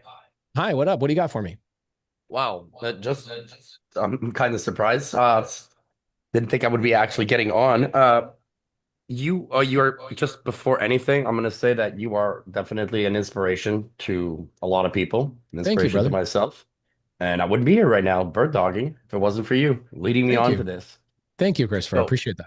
I have a question about seller financing. I am currently trying to apply seller financing and your methods to acquiring other things like you did with your planes. I'm trying to do that with boats and boating companies. We've done that with boats a lot.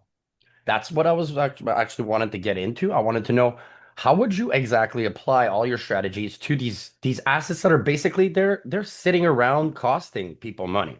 So I approached them by saying, "Hey, look, I know it's costing you money. It's probably digging a hole in your pocket. I'd like to see if we can fix that hole somehow."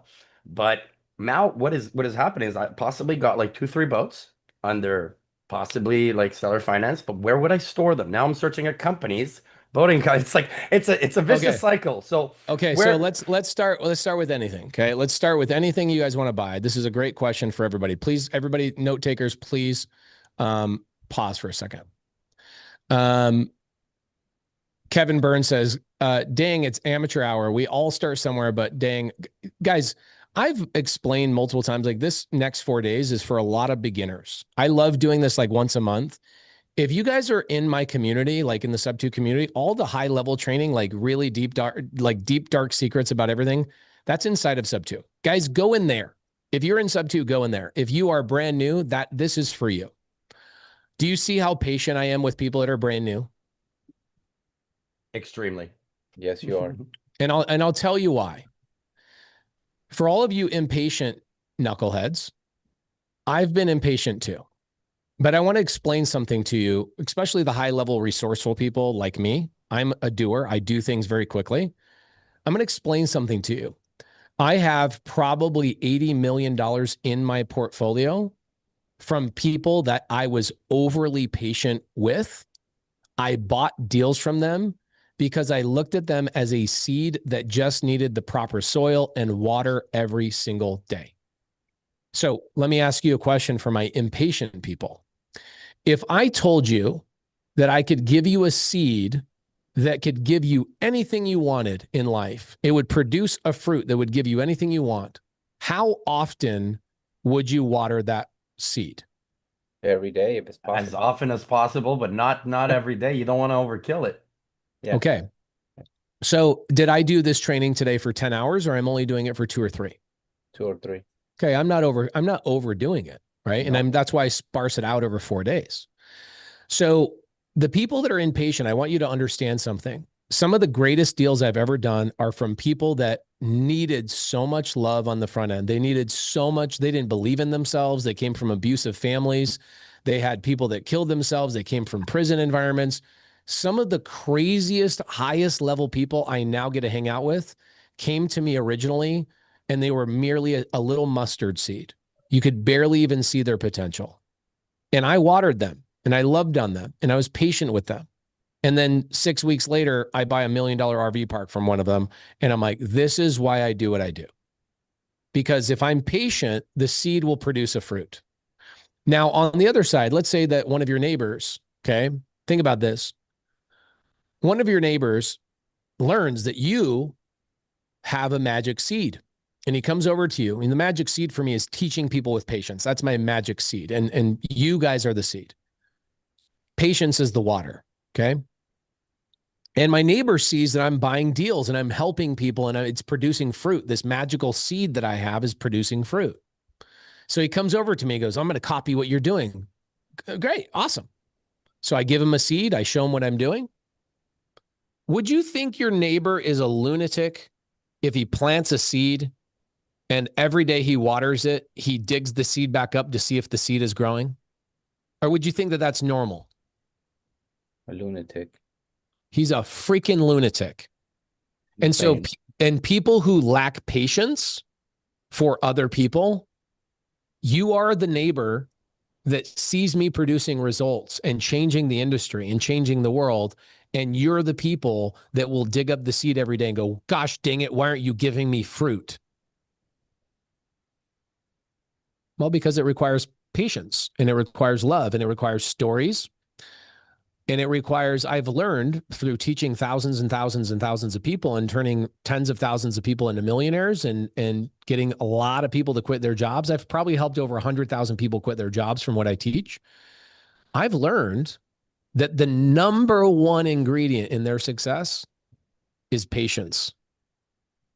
And the number two ingredient in their success is somebody giving them a little bit of love and encouragement and letting them know they're on the right track. And so I'm going to let you guys know that this is why I do what I do. I love teaching people. I get a helper's high from it. And if you are one of those people, my friends that live across the street from me that want to dig up their seed every day and wonder why it's not growing, you're welcome to go into my high level training where I go really fast with my attorneys and we go through all sorts of crazy stuff. But the next 4 days are just me loving on people and giving a lot of patience to them and saying the same thing sometimes 3 or 4 different ways. Is that okay with everybody that's in here? Yes. Yep. Thank you. And by the way, I might lose 20 or 30 people in here that go, I want it right now. Okay, go to my YouTube channel. You can type in Pace Morby and anything you want to know. And I probably have 3 videos about it. You're here live. So let's be here live. And let's understand that every human being on the planet needs love. They need appreciation. They need somebody to believe in them. And they need somebody to teach them in elementary language. By the way, when I'm hanging out with all my high-level creative finance SubTo members that have been with me for 5 years, do you think I have to talk about any of these things? No. No. We talk about deals so freaking fast. It's unbelievable. People think we're speaking Egyptian. But today I'm speaking in 3rd grade language and I'm speaking slow. Okay. So, okay. I love you guys. I appreciate you guys. So stick with me as I continue to be patient. Okay. All right. So, first and foremost, anything you want to buy, let's start with the first thing. You don't call people boats, houses, cars, airplanes, apartment buildings, businesses. You don't call people until you know what you're going to do to make money from that thing. So you're going to go buy boats. What are you going to do with those boats in order to make money? I wanted to do a chartering service in the Caribbean. Okay, That's awesome. originally the whole plan, that I wanted to start with sailing catamarans. Okay, So- love it. Okay, so what I would be doing is, I'll tell you what I would do. This is creative finance is far beyond what I'm going to teach you guys today. Creative finance is even what I'm about to tell you. Okay, so on your first couple of deals, if you're really smart, you're going to partner with other people. Okay. And so for what I would do is I would go find a boat storage location and I would call the owner first. Okay, And so go the other way. Basically start from the end point. Always go Smart. from the other direction. Okay. You start with where you're going to make money. You start with what you're going to do with the property, and then you go with confidence to go find those properties. Does that make sense? Yeah, 100%. I started the other way around completely, just thinking, hey, I'll get a boat. We'll go from there, Yep. one step at a time. But no, it's the complete opposite. It's the last step that we need to put in place first. Yeah. And think about this for a second, right? Before we call or do anything, we're going to want to know how we're going to make money. And that's what I'm teaching you guys today. So a lot of people will go, let's just call sellers. Okay, but you don't know how we're going to make money from this. So the call is going to be ultra uber confusing. Wouldn't you guys appreciate if I went through day 1 and day 2 before I called sellers? So when I do call a seller and then I wrap up the call with you and I say, oh yeah, this is a seller finance thing and this is why, it way more makes sense to you than I just start making calls right out of the gate. Okay. And so what you're doing is think about this. I'll give you a really quick analogy. So Christopher is your name, right? Yes. Okay. So Christopher, let's say I tell you I am incredibly good at selling t-shirts. Okay. And I'm just really good. Like if you give me a table, you put me in Times Square and you give me shirts, I can sell every single shirt really, really fast. You believe me. And so I go to you and I say, hey, Christopher, give me $10,000. I'm going to go buy really cheap shirts that we can mark up and make a ton of money on. And I'll double your money in the next 30 days. Okay. Okay. Cool. So you give me 10 grand. I go buy t-shirts. I go to Times Square and 30 days later, you don't have even $1. And you call me up and you go, dude, what the heck? I thought I was supposed to get my 10 grand back plus another 10 grand. I thought I was going to double my money. And I go, well, dude, I haven't sold one shirt. I don't know what's wrong. You're going to go, dude, I thought you were really good at this. Like, what the heck? I think you're lying to me.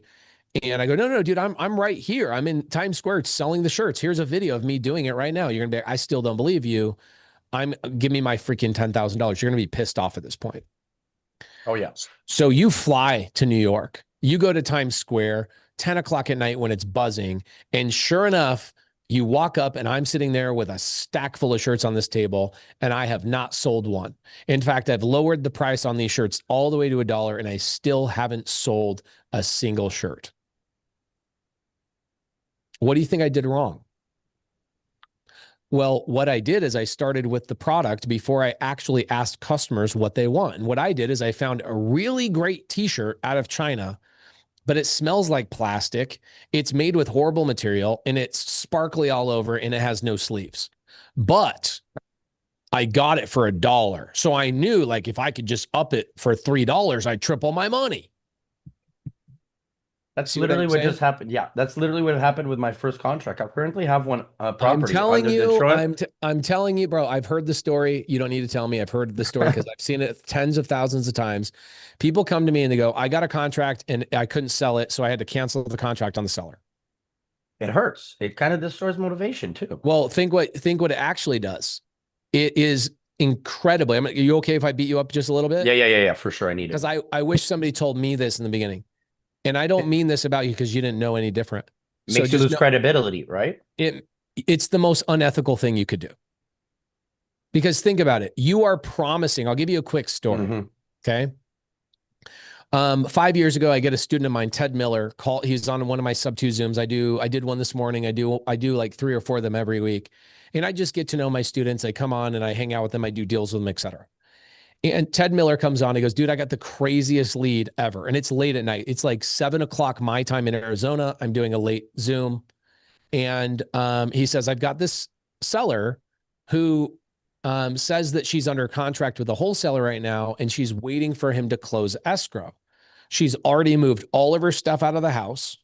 And she's basically sleeping on the floor, waiting for this guy to close escrow or finalize the transaction. And I'm like, that sucks, dude. And he's like, what do I do? I go, well, I don't know. Why don't you let me call her and find out? Guys, if you're in SubTo, this is an open Zoom, obviously, for everybody. And so if you're in SubTo, go into the vault. You guys type in Ted Miller call. You guys will see this call. So I get a hold of this lady. Her name is Vivian. And it's 10 o'clock her time because I'm calling North Carolina. I'm in Phoenix, 7 o'clock. It's 10 o'clock at night. And I call her up and I go, hey, Vivian, my name is Pace. I'm so sorry to be calling you so late. And she's like, no problem. Hold on. And you can hear a big, long zip, like a big, long zipper unzipping something. What do you think it was? She's sleeping in a sleeping bag in her living room because all of her furniture has been moved to Arizona. Okay. What happened was a young wholesaler watching YouTube only, not part of a community, not part of a tribe. Nobody gave him advice, right? Anybody ever feel like you're alone in your real estate investing journey? YouTube is the only thing you have access to. ChatGPT, which ain't going to pick up the phone and negotiate for you, is all you have access to. So this young kid, he looks at the Zillow price of like $350 and he gives her like $330,000. How is anybody going to make money on a cash transaction at $330 if the house is only worth $350? Some people that are brand new go, oh, there's $20,000 in that. No, there's not. There's not $20,000. Does anybody not understand why there's not money in that $350 to $330 contract? Does anybody not understand that? Okay. Closing costs, fees, all that kind of stuff. So there's no money in that. So he gets it under contract. And he is promising this lady, yeah, we're going to close on time. We're going to do the thing. We're going to close on time. Da, da, da, da, da, da, da. This lady's 81 years old. Wow. Husband's dead. Daughter lives in Arizona. She needs to get to her daughter in Arizona. And she used her last dollars to her name to put all the stuff in a moving van, hire a moving company, and move her stuff to her daughter's house. Okay. So I call her up and I say, hey, Vivian, I hear the sleeping bag. I go, wow, you really are sleeping in your living room. She's like, yeah, for the last 3 nights, I'm 81. My back hurts. I can't sleep and I can't get a hold of this kid. This kid was supposed to close escrow. We can't get a hold of him. She's actually worried for him. My God. That's amazing. I feel that. I feel that right now. I feel like it's like, wow. Okay. So Promising. how did I help her? There's no spread in the deal. There's no spread. How can I help her? There's one answer. Subject to? SubTo. So I told her, I said, Vivian, I'm glad that we're connecting. My name is Pace Morby. I'm somebody who's perfected this process called Subject To, where I can take over the payments on the house. It sounds like there's really not a lot of money. She's like, I owe $329,000 on the house. He offered me $330,000. I was going to pay off my loan and I was going to go move in with actually, he offered her $5,000 more than what she owed, which was like $330,000. She owed $325,000. Okay. So I told her, I said, here's what I can do, Vivian. I can close on your house in 2 days because SubTo is like the easiest transaction on the planet. I'll take over your payments, 2.4% interest, which is incredible. That's amazing. Yeah, it's a good deal. And I gave her $5,000. So I bought a $300,000 house for $5,000. Now I didn't use any of my own money. I brought in another student that partnered with me on the deal. They brought the $5,000 to the table in the closing costs. So I'm in the deal, no money out of pocket. But Ted Miller got paid $7,500 on an assignment fee. The lady got $5,000 and we got her out of the house. You paid $7,500 on top of the asking price? Well, that's the assignment fee. Yeah, that's his assignment. That's a finder's fee, right? He made a finder's fee of $7,500. Why? So that's included in the price. No, that's 337. Okay, right? so guys, she canceled the contract with the kid, obviously. So we're starting over from scratch. Okay.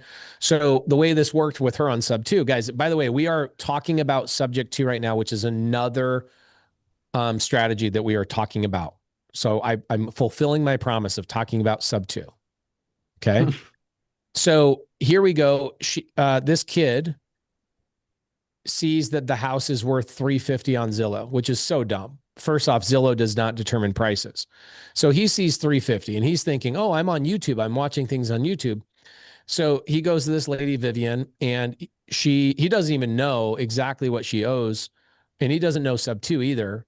He just says, well, what do we need to do to make a deal with each other? And he offers her like $300,000, right? Still, that even $300,000 is not a deal if you're buying cash. If you're going to buy a $350,000 house for cash, I heard it's 70% of its value. No, right? it's 70% minus 30. Yeah, minus. Yeah, exactly. So minus really, exactly. That's a really nice way of saying 50%. Yeah. So if somebody has a house for $350,000, I'm offering $175,000 to $200,000 for that house max. If I'm buying cash, how could that kid ever make money at $300,000? He couldn't. He doesn't know what he's doing. Okay. This is a significant problem in the real estate industry, is because people are starting with the seller first. That is not where you start. You start with a buyer and how you're going to make money. So Vivian says to him, when he says, well, I'll buy it for $300,000, she goes, well, that won't even pay off my mortgage. And he says, well, what's your mortgage? She says $329,000. So he then says, well, I'll give you $329,000 plus $5,000 so you can walk away with $5,000 in your pocket. So his contract was probably $334,000. I don't remember the exact number, something like that. Everybody on the same page here? Yes. Yep. Cool. So I come along and I say, Vivian, I will give you the $334,000. Why? Because I'm going to take over the $329,000 SubTo at 2.4% interest. This is what I wanted. Okay. I then gave her $5,000 to Vivian. And then I gave my student, Ted Miller, $7,500. Ted got that fee. Okay. And then of course I have $5,000 in closing costs. So this $329,000 house cost me $17,500 as an out-of-pocket expense. I call this the entry fee to enter into the deal, my entry fee. Where'd that entry fee come from? Is I brought in another student of mine that is a lender, and they partnered on the deal with me. So how much money do I have in the deal? $0 out of pocket. I still own this property to this day. 5 years later, the property's gone up to like $490,000. I've made a ton of money on this deal. Did you like refinance it? No, not at all. It's still wow. Hold on a second. Why do you think I refinanced it? What did I Probably say? to use its equity because it climbed that much in equity. John Lubin No. thinks no. If it has a 2.4% interest rate and a refinance right now would give me 7.5%, why there's not no point. refinance? There's no point. Yeah, absolutely no. I will refinance when rates come down to like 4%, or better yet, I'll just sell it. But right now I have a tenant in the property, and so I'm not going to sell it when a tenant's in the property. You get a much lower price. So I'll ride it out for probably another 3 or 4 years and wait till the house hits $500,000 in value. I'll sell it and I'll get a couple $100,000 and roll it into another deal. To this day, Pace, it's still under her name. The house is under my name. The mortgage It is is under hers. Yeah, That is correct. Yeah, the mortgage. That's what I meant. Yeah. Yep. The mortgage is under her name. The house is in my name. Yeah, the deed is under you. The deed is in my name. Okay. Yeah. So, what's under the bed? I don't know your real name, but it says, I thought Gators were primarily transactional lenders and short-term. No. Gators actually have 10 strategies. What you're talking about is Gator 1.0. I teach the Gators 10 different strategies. That is Gator 3.0, where it's long-term lending. Okay. What happens if she passes? I own the house. What do you think happens? you'll take over the mortgage. I already took over the mortgage. Exactly. Um, It'll just go under your name. Janine, I have another. Hold on. Janine says assumable mortgage. No, I do not do assumable mortgages, guys. I do not do assumable mortgages because those require me to go to the bank and apply for those. I do not do assumable mortgages. Assumable and SubTo are nothing even close to each other. Okay. I meant was for mortgage, assumable mortgage. I don't know. I have no idea. I don't ask those questions because I don't care about the answer. If somebody has an assumable mortgage, I go, great. I will not be doing an assumable. Pace, but you have a clause in the contract. Xavier, I don't know what you're talking about. Can you please be more specific? Okay. So I bought that house subject to. But where did that opportunity come from? It actually came from a wholesaler who was trying to buy a property from somebody before they had a buyer. So what you're doing with the boat right now, going back to the boat, let's start from scratch. What you need to do is you need to say, how am I going to make money? Okay, charter. How am I going to do this? Oh, this is easy. This is easy. This is the easiest thing on the planet. Christopher, you ready to do creative finance before you do creative finance? Pretty much, yeah. Okay. Let me talk to you guys about another seller finance deal. This is actually what we would call a novation agreement. I'm going to tell you another deal and it's going to answer your question. Okay. So let's go to, let's see, I think it's Whitman, Arizona. Because I did this deal. Okay, cool. Yeah, it is in Whitman. I also later on have another seller finance question because I apply a certain tactic using a trust instead. So we'll get into that later. I think trusts are a waste of your time. And a lot of people in Florida like to use land trusts. I think that's silly and a waste of time. Land trusts are a waste of your time, in my personal opinion. And my attorney agrees. He's in 17 states. How can she sell a house? She, doesn't mortgage object? So Janine, please raise your hand. I'd love to actually go to your question. That's a great question. Okay, so you guys see this property or this neighborhood right here? This neighborhood, actually, that's not it. I'm sorry. It's Mobile Gardens. Okay, see this Mobile Gardens, how most of the house has been built out in here in this Google stuff? I built 50 of these homes. I built 50 of these homes. So I got a hold of a seller. Christopher, please pay attention. This is exactly what I'm going to tell you to do. Cesare says I can't see it. Did everybody else see it? Yeah, we can see it. We can see the property. Okay, so this is Mobile Gardens in Whitman, Arizona. You can see it's kind of outside of town. I live in Mesa down here in the wintertime. And Whitman is right up here. It's blown up the last couple of years. And I get a seller back in 2019 that we get a hold of. And the seller has 50 lots in this neighborhood. Lauren Hauer says, I remember when it was empty in Whitman. Yeah.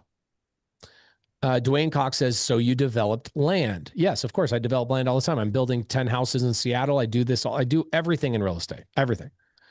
Okay, cool. So the seller says, I want $15,000 per lot. He has 50 of them. Everybody tracking me? Say yes if you track. Yes. Cool. That's cheap. Yeah, but at the time it was nobody else would pay for it. Okay, so this happens in land all the time. It's very, very common in land. So what I did is I go, I don't want to be any money in this deal, but I want to build the 50 houses. So I went to the seller and I said, how about instead of $15,000 per lot, I pay you $16,000 per lot? The seller's like, I'm not tracking you. That doesn't make any sense. And I said, I'm going to pay you $16,000 per lot. His name is Bob. And I said, Bob, I want to pay you $16,000 per lot because I'm going to ask you to get paid when my buyer pays me. What I want to do, Bob, is I'm going to go build these houses on these lots. And when my buyer comes and buys the house from me, I will pay you an extra $1,000 if you are willing to wait for your money. Is that called novation? That is called a novation or a seller. It's a seller finance deal with no payments. Okay. Walter says this is complicated. How? It's not complicated. That's incredibly simple. He's breaking it down. Yep. This is complicated. It's a piece of dirt, bro. It's a piece of dirt. It's about the least complicated thing on the planet. So the seller says, I want $15,000 per lot. I go, I'll give you 16. How did I know to give the seller 16? Here's how. Okay. Ooh, see, this is great. So, Sesiva, I'm about to answer the question. You guys are so gosh dang impatient. Sesiva, you're new to me, right? Sesiva? Man, y'all need to learn how to use your Zoom. Okay. Okay. So Sesiva asked the question, where did the money come from the build? I'm about to tell you. Okay. Do you think I'm going to tell you a story and not tell you where the money came from? Come on, guys. Come on, guys. Yep. I wouldn't be very creative if I came in and paid for the build on my own.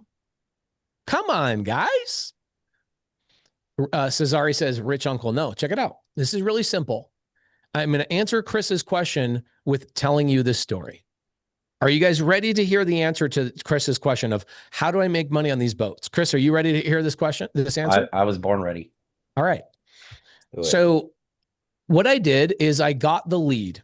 Okay. The lead came in, my team talked to the seller. I saw the lots and I go, oh, okay, cool. I think I want to build on those, but I have no idea what it would cost to build. I have no idea how to build those. And I also don't know where the money would come from. So what did I do? I went to the permit and planning department. Okay. Every city has them. And I went to the permit planning department and go, hey, I'm looking at buying a neighborhood. I want to pull every single permit that has been pulled within 5 miles of this location that has put a manufactured home on their permit. So Okay. they gave me a list. I called the list. Third person I got a hold of is John. Okay. You guys can see here, I'll pull this up and actually show you guys the walkthrough. You can actually see my partner in this YouTube video. If you guys actually been watching my YouTube channel for all these years, you would have seen this project unfold. So let's go to, I think it's Pace Morby Mobile Home Park, maybe. It's an old one, 3 years ago. No money down.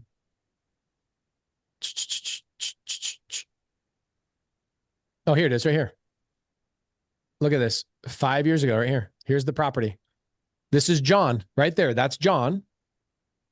Okay. And he and I are walking the property. This is one of our first houses. Who do you think paid for the houses? He did. He did. Why? Because I brought the project to him.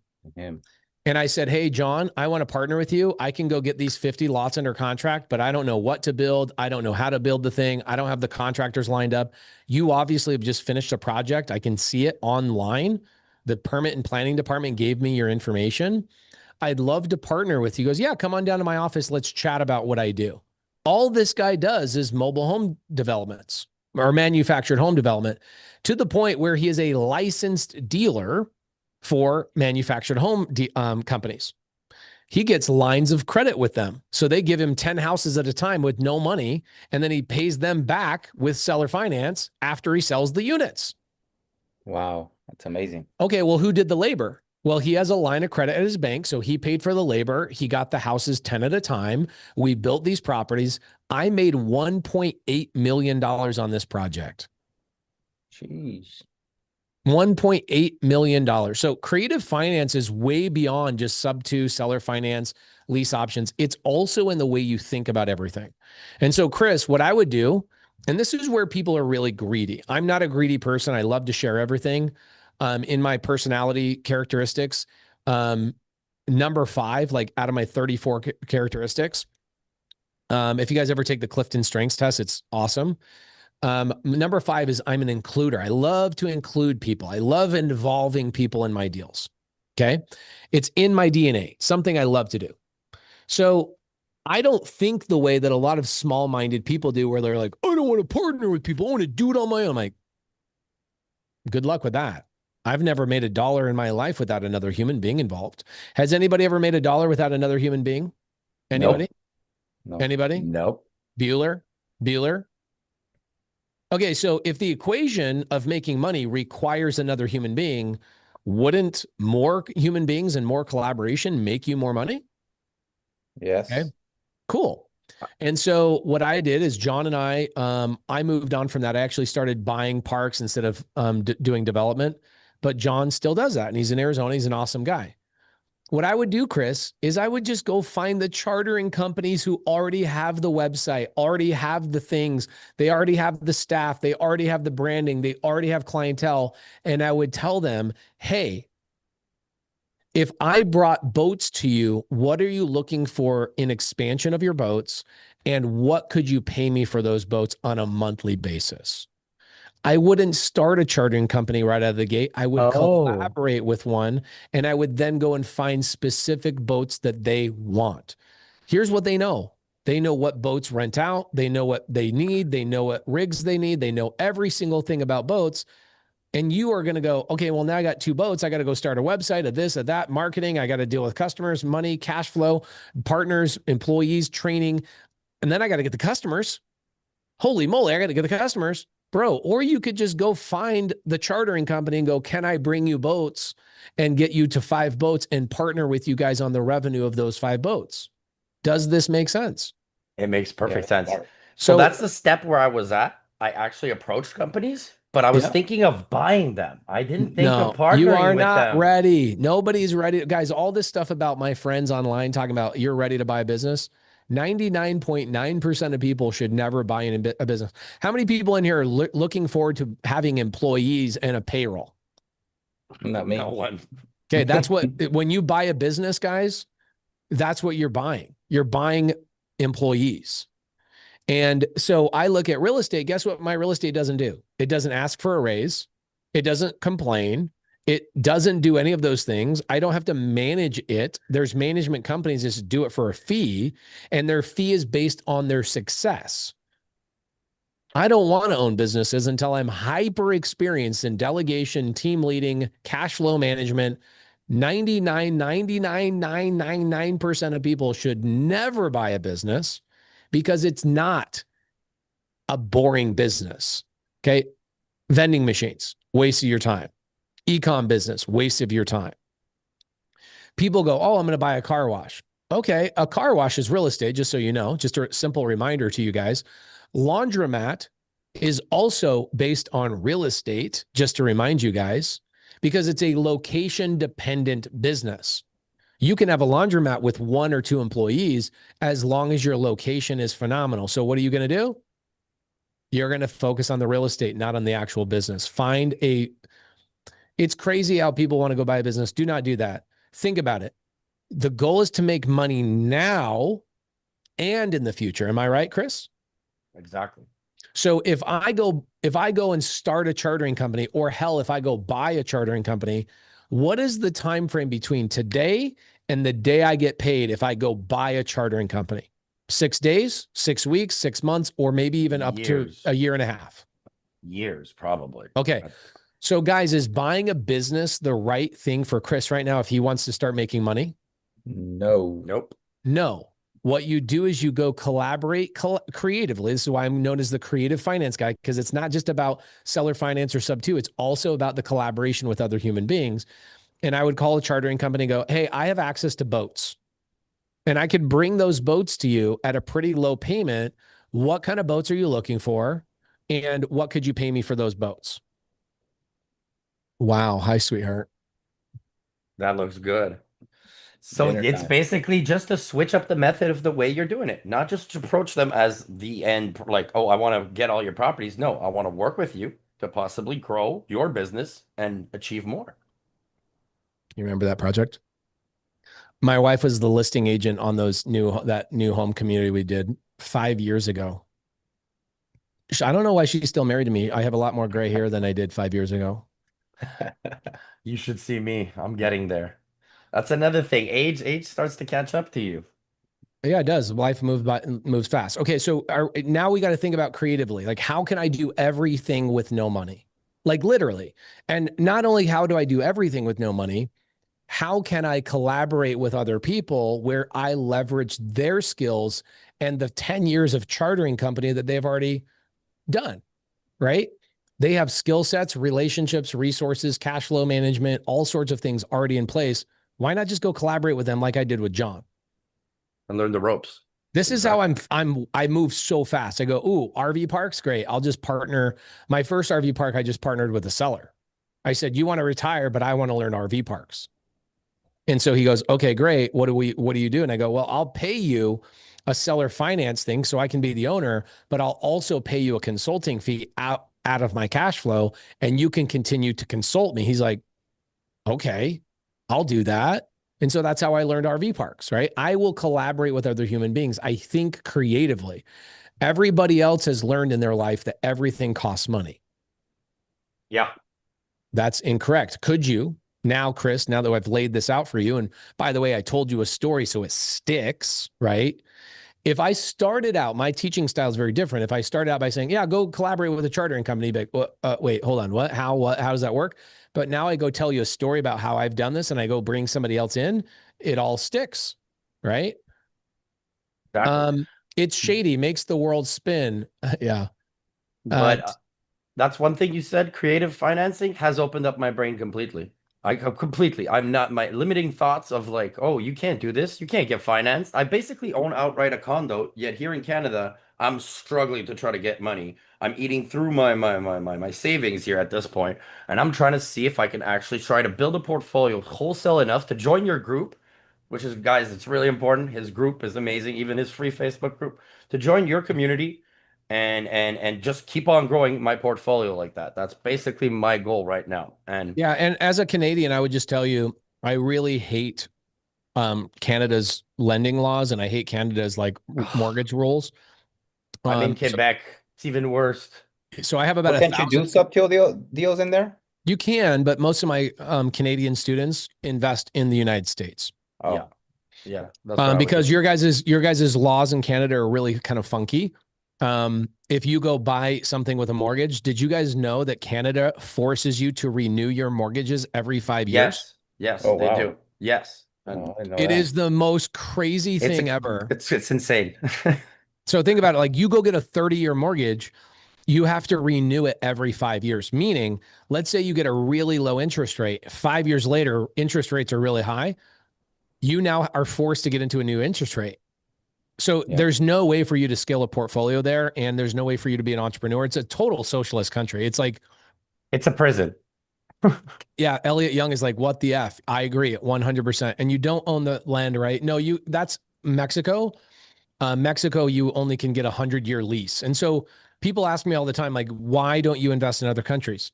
My question is, why would I, when there's so many amazing opportunities in America that I could literally live 25 million lifetimes and literally never touch the surface of how many opportunities there are? That's true. There are so many opportunities. It's scary how many opportunities there are. Okay. Isn't there like 10K houses sold a day in the United States alone or something like that? There are, just in Maricopa County, where I live, there's about 10,000 homes sold every month. So I imagine we probably in the United States sell something like probably close to 20,000 homes in America a day, something like that. That's insane. That's a Yeah, lot it's- of homes. That's a lot of opportunities, guys. That's And is it on true that- that's on market though. Okay.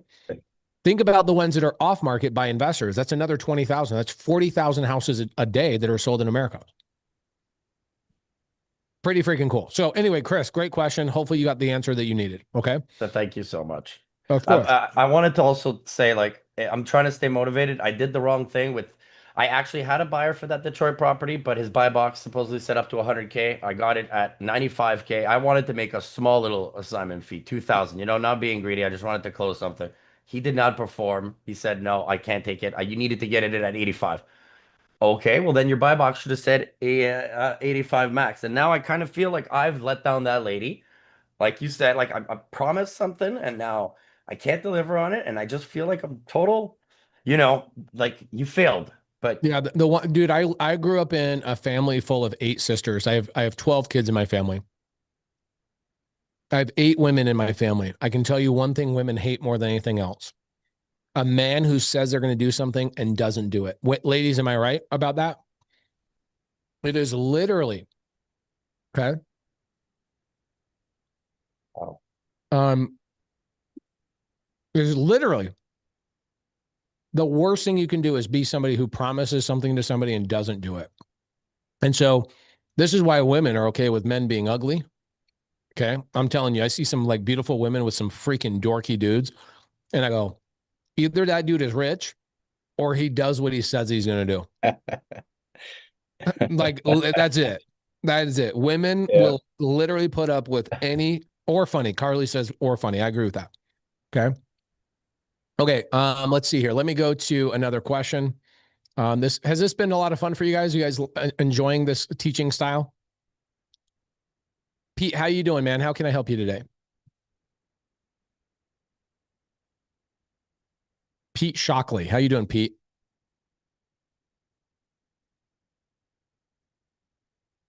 Okay, Pete. Hey, so you got me? I got you. Yeah. What's up, brother? Oh, hey, man.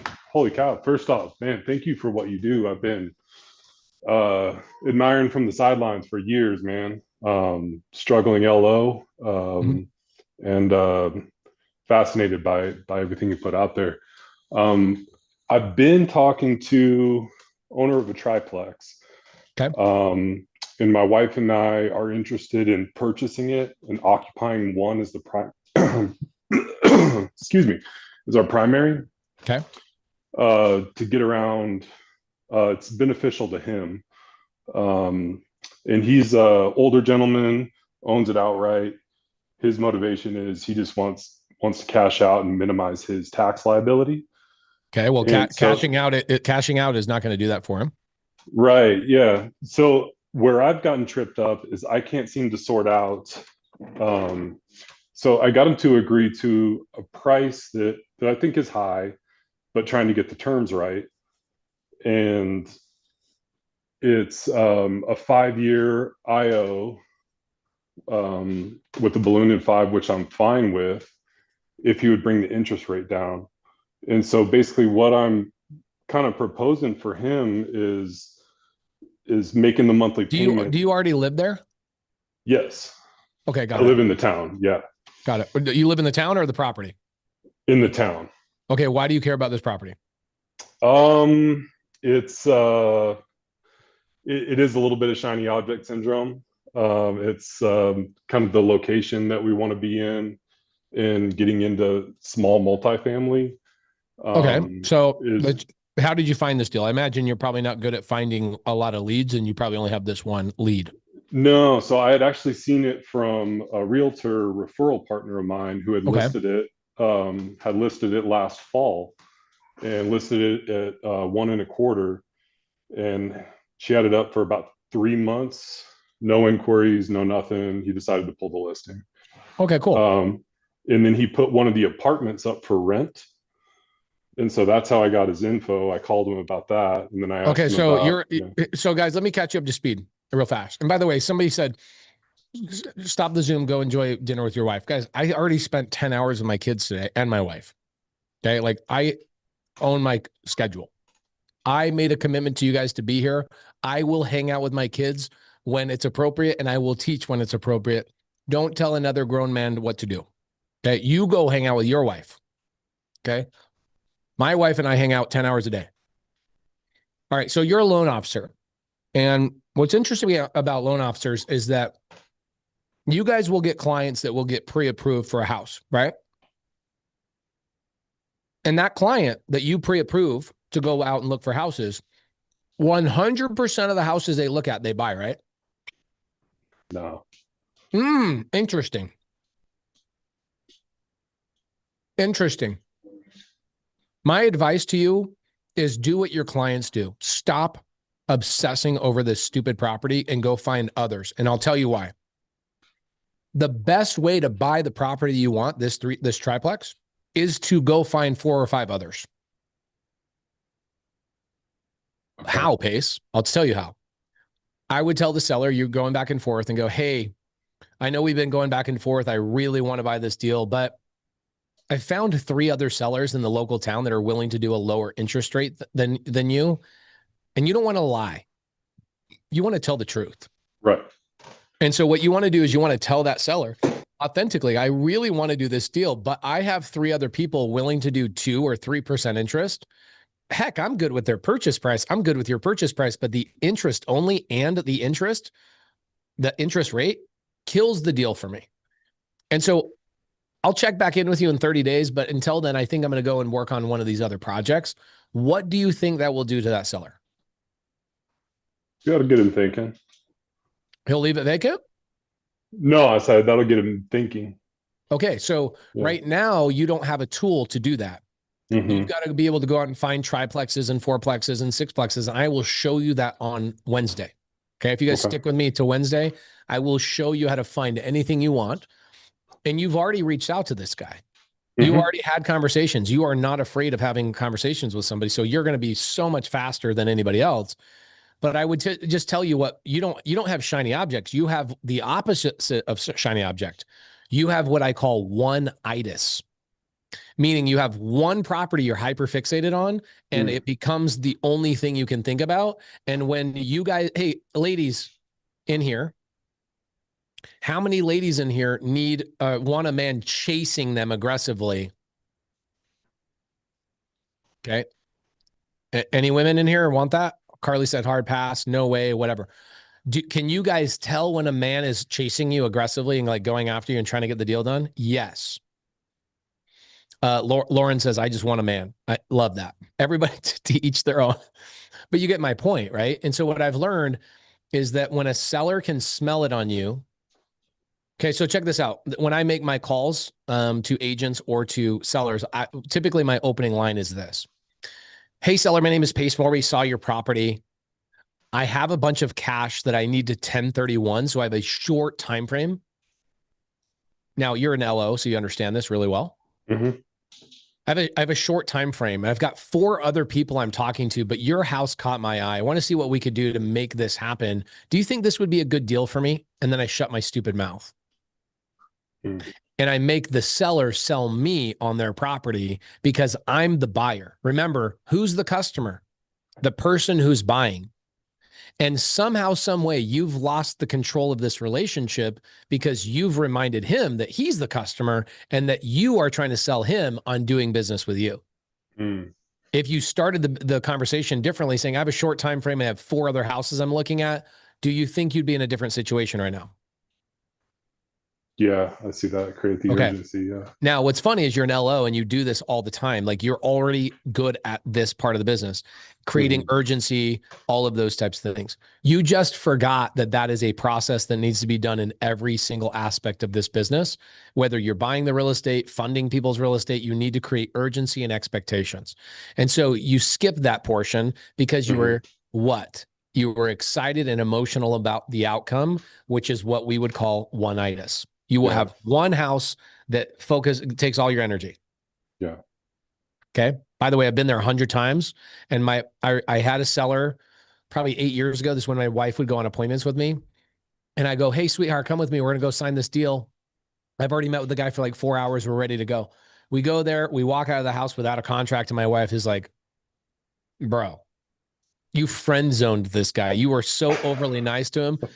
This guy never thought you were there to buy the property. The guy thought you were just there to hang out and be his friend. You didn't set proper expectations. I'm like, dang it. I'm so embarrassed that my wife had to watch that happen, but that is right. The expectations on this house. So how do you fix this? You fix this by going and obtaining a skill, and I will show you the skill on Wednesday. You obtain this skill of finding multiple properties that also will get you excited, authentically and genuinely get you excited. In fact, a fourplex might be a better fit for you than a triplex. Mm-hmm. In fact, a sixplex might be better for you than a triplex or a fourplex, right? So with a couple of clicks of some mouses on Wednesday, I'll actually show you how to find anything you want, and you can now do outreach. I'll do a couple of calls for you guys on Wednesday, and you'll go, oh my gosh, this is how it all starts. You have that first conversation. You, my friend, as a loan officer, you probably won't need somebody like me to partner with, but on Thursday, I'll show everybody in here how to partner with somebody like me. Okay. Cool. Guys, a bonus question? Sure. I have a rental property, interest rates in the 3s. Okay. And I know some developments coming behind it that I think is going to hurt the value of it. Okay. And kind of a slow market here right now, but I've thought about the value of it, trying to sell it SubTo. Okay. What market? Don't tell me this is California. No, I'm in Bend, Oregon. Okay, Bend, Oregon. Cool. I got multiple buyers in Bend, Oregon. Hell, I'll buy the deal in Bend, Oregon. You got a tenant? You got a tenant in there right now? Yeah, they're out in August. They're about 200 behind market rent right now. They've been there 4 years. They've been building their own place, and they're out in August. If you're selling this on SubTo, mm-hmm. I imagine you would sell it only because you're wanting a down payment that's significant enough to make it worth your time. Correct. I'm immediately not your buyer. Okay. When I'm buying SubTo deals, I'm typically buying houses with almost no money down. Okay. Now, could I find you a buyer? Yes, I could find you a buyer. Happy to do that. I'm just good enough at finding SubTo deals with 2 clicks of a mouse that I don't need to find deals that need down payments. But I have a lot of newer students that are in Bend, Oregon that would probably love that deal. And I'd be happy to introduce you to them, and you guys can work out a deal. Yeah. Is that meetup going to get going out here again? Bend, I know Oregon, it went yeah. last summer. Landon Moore. Landon? Yeah, Landon Moore is my leader in Bend, Oregon. Okay. He's actually here with me in Montana this summer. Okay. So he won't do a meetup in Bend until he gets back. Okay. I'd love to meet him. Of course, yeah. Shoot me an email, pacejmorby@me.com, PACEJMORBY@me.com, and I'll introduce you to a buyer in Oregon. Cool. Plus, we don't love Oregon. Bend, Oregon is awesome, but I don't want to own properties in communist territory. Pace, why do you have a problem with California real estate? Interesting. Let me answer your question with a video. Okay. Why don't I like California real estate? The better question is, why do you like California real estate?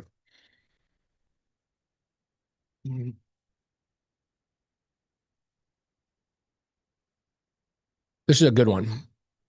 I think he posted this. Okay, right here. This is a good one. Let's do a little screen share and some sound on this. And you tell me why you like California real estate after you watch this. Laws next year. Governor Newsom just gave it the green light, basically giving tenants more benefits starting in July. Evicting tenants based on calls to law enforcement for suspected criminal activity or alleged nuisance activity will now be illegal. Landlords won't be able to do that anymore. In April, landlords will face a tougher time evicting tenants for family reasons. So no more evictions because they or their family want to move in.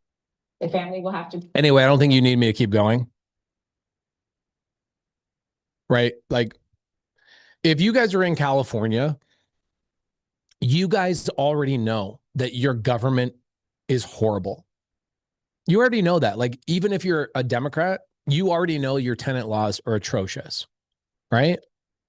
Forget about expensive, because if I can buy everything with no money out of pocket, what do I care what the price is as long as it's cash flowing? Can we all fix that mindset? California is not expensive because I buy things with no money out of my pocket. California is not expensive. What I want is I want laws that favor me as a business person. Let me ask you a question. Who's in here in California that likes the tenant laws? Anybody in here?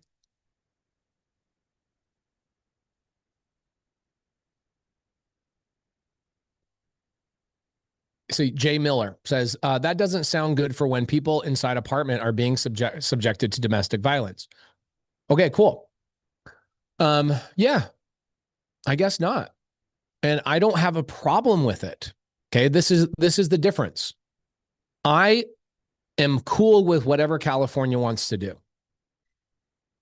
But let's ask this question. If I own a Subway sandwich franchise and I go to California, I open up a Subway sandwich franchise, and Governor Newsom makes it legal for somebody to come into my Subway sandwich franchise, order a sandwich, get all the way to checkout, grab the sandwich, and just walk out without paying me, and the cops won't go after them. Should I open a Subway franchise in California? Yes or no? Okay.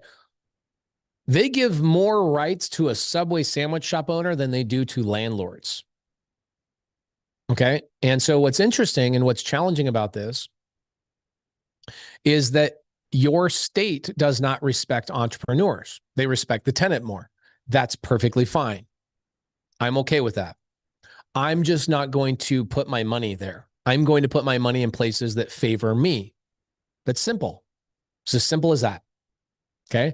I'm not criticizing. I'm not making fun of. I'm just making sure it's obvious to you. If you are trying to learn how to be a real estate investor, then you should probably learn from somebody that tells you how it is, which is let California do what California is going to do. California is awesome in a lot of different ways, but being a landlord there is not a smart move. Okay. Horrible for real estate investors, great for tenants. Absolutely. So if I'm the landlord, I'm not going to go put my time and energy into California. Simple as that. Okay. All right. Couple more questions. We'll keep going on with the training. Marina, how you doing? Hopefully you're still hanging with me. How you doing, Marina? 5, 4. There she is. Hello. Hi. What do you got for me? How can I answer your question?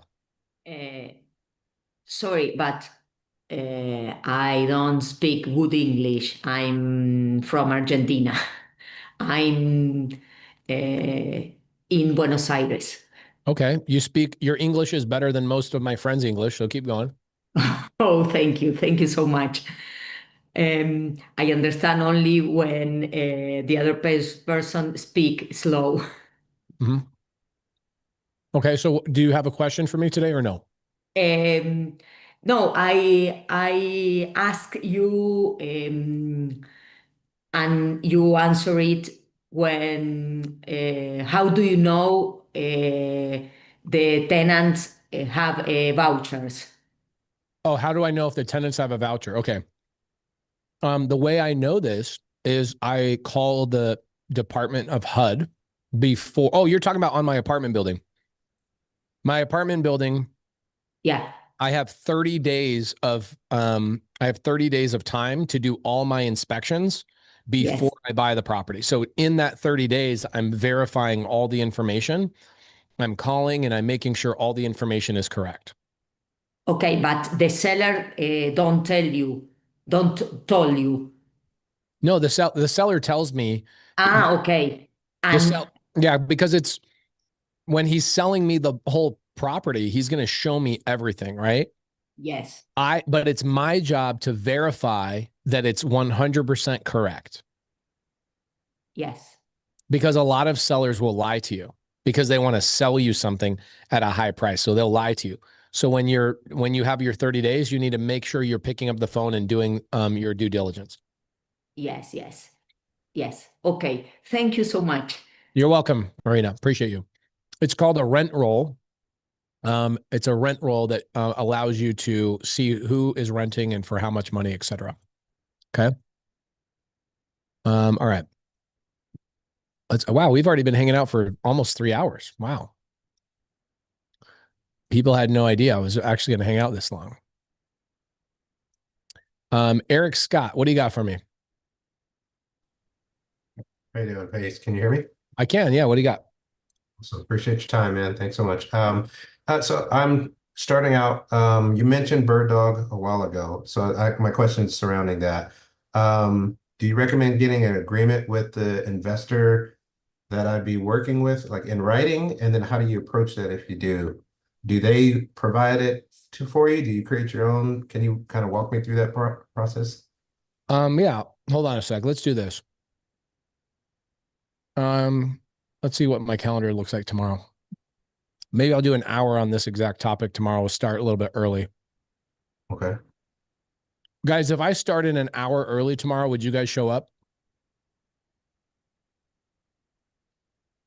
That would be what time? I'm sorry. That would be 1 hour earlier than we started. I don't know. Where do you live? I'm in California. Sorry about that. I forgot what time it started today. So. I start at 5 p.m. So that would be 4 p.m. of California time. Okay. Yes, that would work. If we start at 4 p.m., what I'll do is I'll actually give you the contract that you'll need to do bird dogging. I'll just give it to you. It costs me thousands of dollars to redraft it multiple times. I'll give it to you tomorrow. We'll start at 4 o'clock. Sound good? That's awesome. Very generous, man. Thank you so much. Of course. I want to help people. I want to make sure you get what you need. Awesome. No problem. Happy to help out. Okay, cool. Loretta Frazier, how can I help you? Hey, Pace. Thank you so much for taking my comment. Of course. I kind of also wanted to comment on the bird dogging. I've been following Maddie's story, which has been super inspirational. Okay. And super simple. Like in all of this, I'm like, oh my gosh, we It's got to really- do this. Me and my really husband simple. we're hitting the ground running and gonna hopefully send out some LOIs this week. And anyway, we were curious. Loretta, if you are sending Yes. out LOIs, you are not bird dogging. Yes, I know the difference. We know Okay, the cool. difference. We were just kind of looking at both of them, and what we want to head towards and our area and all of that. But Okay, my what question, market are you in? What city do you live in? Fort Worth, Texas. Oh, I love Fort Worth. Awesome spot. Yeah, we're excited. We're actually going to be partnering with Lance and Jessica Riggin over in Love them. Tyler. They're awesome. My question for Maddie, my husband and I were been following her story, and she had no resources. And how did she find her leads? Was she just going on Zillow, like on her phone, or Redfin, or what did that look like for her, having like no resources? Yeah. Okay. Who wants to know the answer to that question? Tomorrow I will give you guys an hour of bird dogging training. We'll start early. I'll give you a whole hour on it. I'll give you all the contracts for it. I'll give you all the paperwork, the same thing I gave Maddie. Okay, awesome. Okay, so 4 o'clock, we'll do the first hour we do tomorrow. This is a pivot. Okay, I'm going to add an hour tomorrow. We're going to start an hour early, and we'll start an hour early, and we'll talk about bird dogging. Is that okay? Yes, that would be awesome. Okay, cool. Happy to break that down. Happy to walk you through it. You're in Fort Worth, Texas.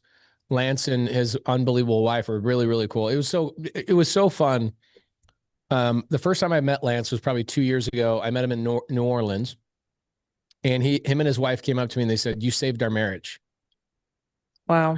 I was like, "What do you mean?" He's like, "We were in like such financial issues and we were fighting and we were getting ready to get divorced. And Lance found me and the SubTo community and started doing a bunch of deals, got money coming in, and revitalized his marriage and found his confidence again. And now he's making probably $100,000 a month, something like that." Lance is awesome. Yeah, he's awesome. I've had the pleasure of knowing them I used to live with them in Oregon, and I've known them for like 10 years. So I used to work in their granite company back in the day. So we're kind of all full circle now. Oh yeah, he used to do countertops. Yes. Yeah. Yeah, Lance and Jessica have kind of held my hand in a lot of the steps that we're making. So, yeah, it's been really fun so far learning that this is possible to get my husband out of his 9-to-5 job and get money working for us instead of working for money. Yeah. I'm happy to help you out tomorrow. I'll do a whole bird dog training tomorrow for the first hour. Awesome. Thank you so much, Pace. No problem. Happy to help. Okay, let's go. Let's see. I already touched base with Eric Scott. Alonzo Staggers. What do you got, Alonzo Staggers? How can I help you out today?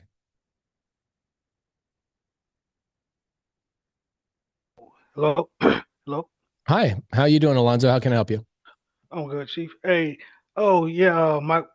I was just my question or my point was regarding that the example you used earlier with that property, the offer the guy made.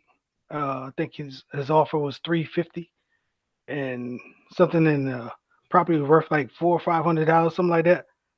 Yeah, you're No. talking about the property in Lafayette, North Carolina, or Fayetteville, North Carolina. I bought the house from Vivian, the seller, SubTo. What's the question? Right. Oh, so I mean, you presented it from a wholesale perspective. I was kind of wondering maybe the gentleman that presented the deal, he was thinking on terms of a buy and hold perspective, to whereas he probably could have made, offered $10,000 more, gave the seller the $5,000 still, and made $5,000 on the hopes of the buy and hold investor coming in and maybe taking, say it's a 3-2, and renting out the rooms under affordable housing that you spoke of earlier at $2,000 a room. Yeah. That's $6,000 of revenue. We could assume that loan or pay it off if he elect to, whatever choice he want. But he will be able to say assume the loan, 3% interest payment. Maybe the seller had good interest rate at the time of the purchase. Okay, so Alonzo, let me slow you down for just a second. Yeah. Not everybody starts out ready to start owning rental properties. How many people in here know you're not ready for a rental property? Give me a yes, you are not ready. But if you did a couple of deals and you got comfortable, then you'd be ready maybe on your fourth deal, your fifth deal, or your sixth deal, right? Right. So you're asking a question, you're asking a technical question when most questions should be asked from a personal basis. Hey, why didn't that guy keep that rental property? The answer is because it was his first deal. He was a brand new student. He literally came into my community. He joined the SubTo community like 2 days prior, comes into a Zoom. I call a lot of my student sellers and I just work deals with them. And Ted comes in and goes, I don't know what to do with this. I go, perfect. In fact, I tell all my students, I go, keep your really good leads for other students that have been in here for a couple of years. Like, you guys go collaborate with each other. Bring me the garbage stuff. Like, I want to deal with the worst possible stuff, right? And so he brought that to me as his first deal. He didn't know to keep it as a rental. He didn't know any of that stuff, but he did know to bring the deal to me so I could solve the problem. And he got paid $7,500 to not have a tenant. Right. Yeah, I got that point. I was just thinking maybe he was thinking in terms of still wholesaling the deal and getting $10,000. That's what I was thinking of, a hypothetical. It wasn't really, like I said, it wasn't really a question. It was just more of a scenario I was putting out. He did wholesale it, and he did make $7,500. What part? I got you. What part am I not explaining right? No, you got. I understand. Like I said, it was just a hypothetical. I was just thinking at the term when you presented the scenario. I was just thinking of a hypothetical. Yeah. Makes sense. Totally get it. Thank you, Alonzo. I appreciate that. Yeah, he made $7,500 bringing that deal to the table. I closed the deal. I bought the deal. He made $7,500. Tor Black, Tor Black, Tor Black. How you doing? Good. How you doing today? I'm good. How can I help you? Hey, I'm here in California, so you can go ahead and hate on me. I like California for like RV parks, mobile home parks, those types of things. I just don't like California for single family. That's it. Everything else I like. California has a lot of amazing things, just not single family rentals. Yeah, Orange County is way different than LA County and some of the other ones because Orange County is more Republican led, so they are for the landlords, not for the tenants. So it's completely different. That we get a lot of people that come from LA County down to Orange County to invest. So my question is, you said you didn't like trust. In California, there's a lot of trust. Wouldn't it be a way to save from the tax-free assessment here in California when you buy the trust instead of buying the property outright? Okay, so owns the property. You're basically putting yourself as the beneficiary of a trust. Yes, that can help you in that situation. The reason I don't like trust is people try and use trust to avoid the due on sale clause when they're doing a SubTo deal. That just went over 90% of people's heads. So I don't like what people teach land trusts are used for, but a generic trust and you buying the trust, you're not technically buying the trust. You are technically adding yourself as a beneficiary to that trust, right? Mhm. And I like it for that exact reason, but that they're reassessing it, because what they're doing is they're reassessing it based on the sale. And what you're doing, you're saying, I didn't sell the property, I sold the trust. Totally Right. get that. Yes, I teach that all the time too. Oh, okay. All right. That was the only question. Yeah, Great stuff. Thanks for your help. Trusts, when they're used properly, are super beneficial. But when people teach about them wrong, especially California, you guys have really horrible like LLC renewal fees. Your LLC renewal fees every year, like $600 to $800 or something like that. And so people using trust, I like that. Paul Mix, what do you got for me today? Or $800, Natalie says.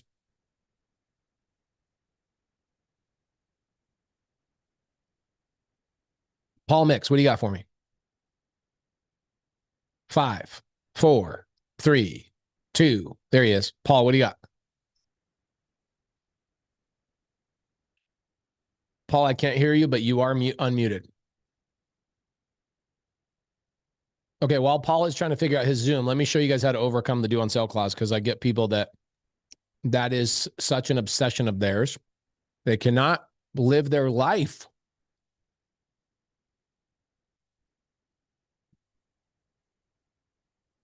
Go to Pace Morby due on sale clause. Do you think I've done some videos on the due on sale clause? Guys, Pace Morby due on sale clause, YouTube. Go watch it. We don't need to have a conversation about it. It's a waste of time, honestly. Okay, Paul Mix, you haven't figured out how to unmute yourself on your thing. Can you? Oh, there he is. Now I can hear him. Try it again, Paul. Right when you unmuted yourself. Can you hear me now? I can hear you, Paul.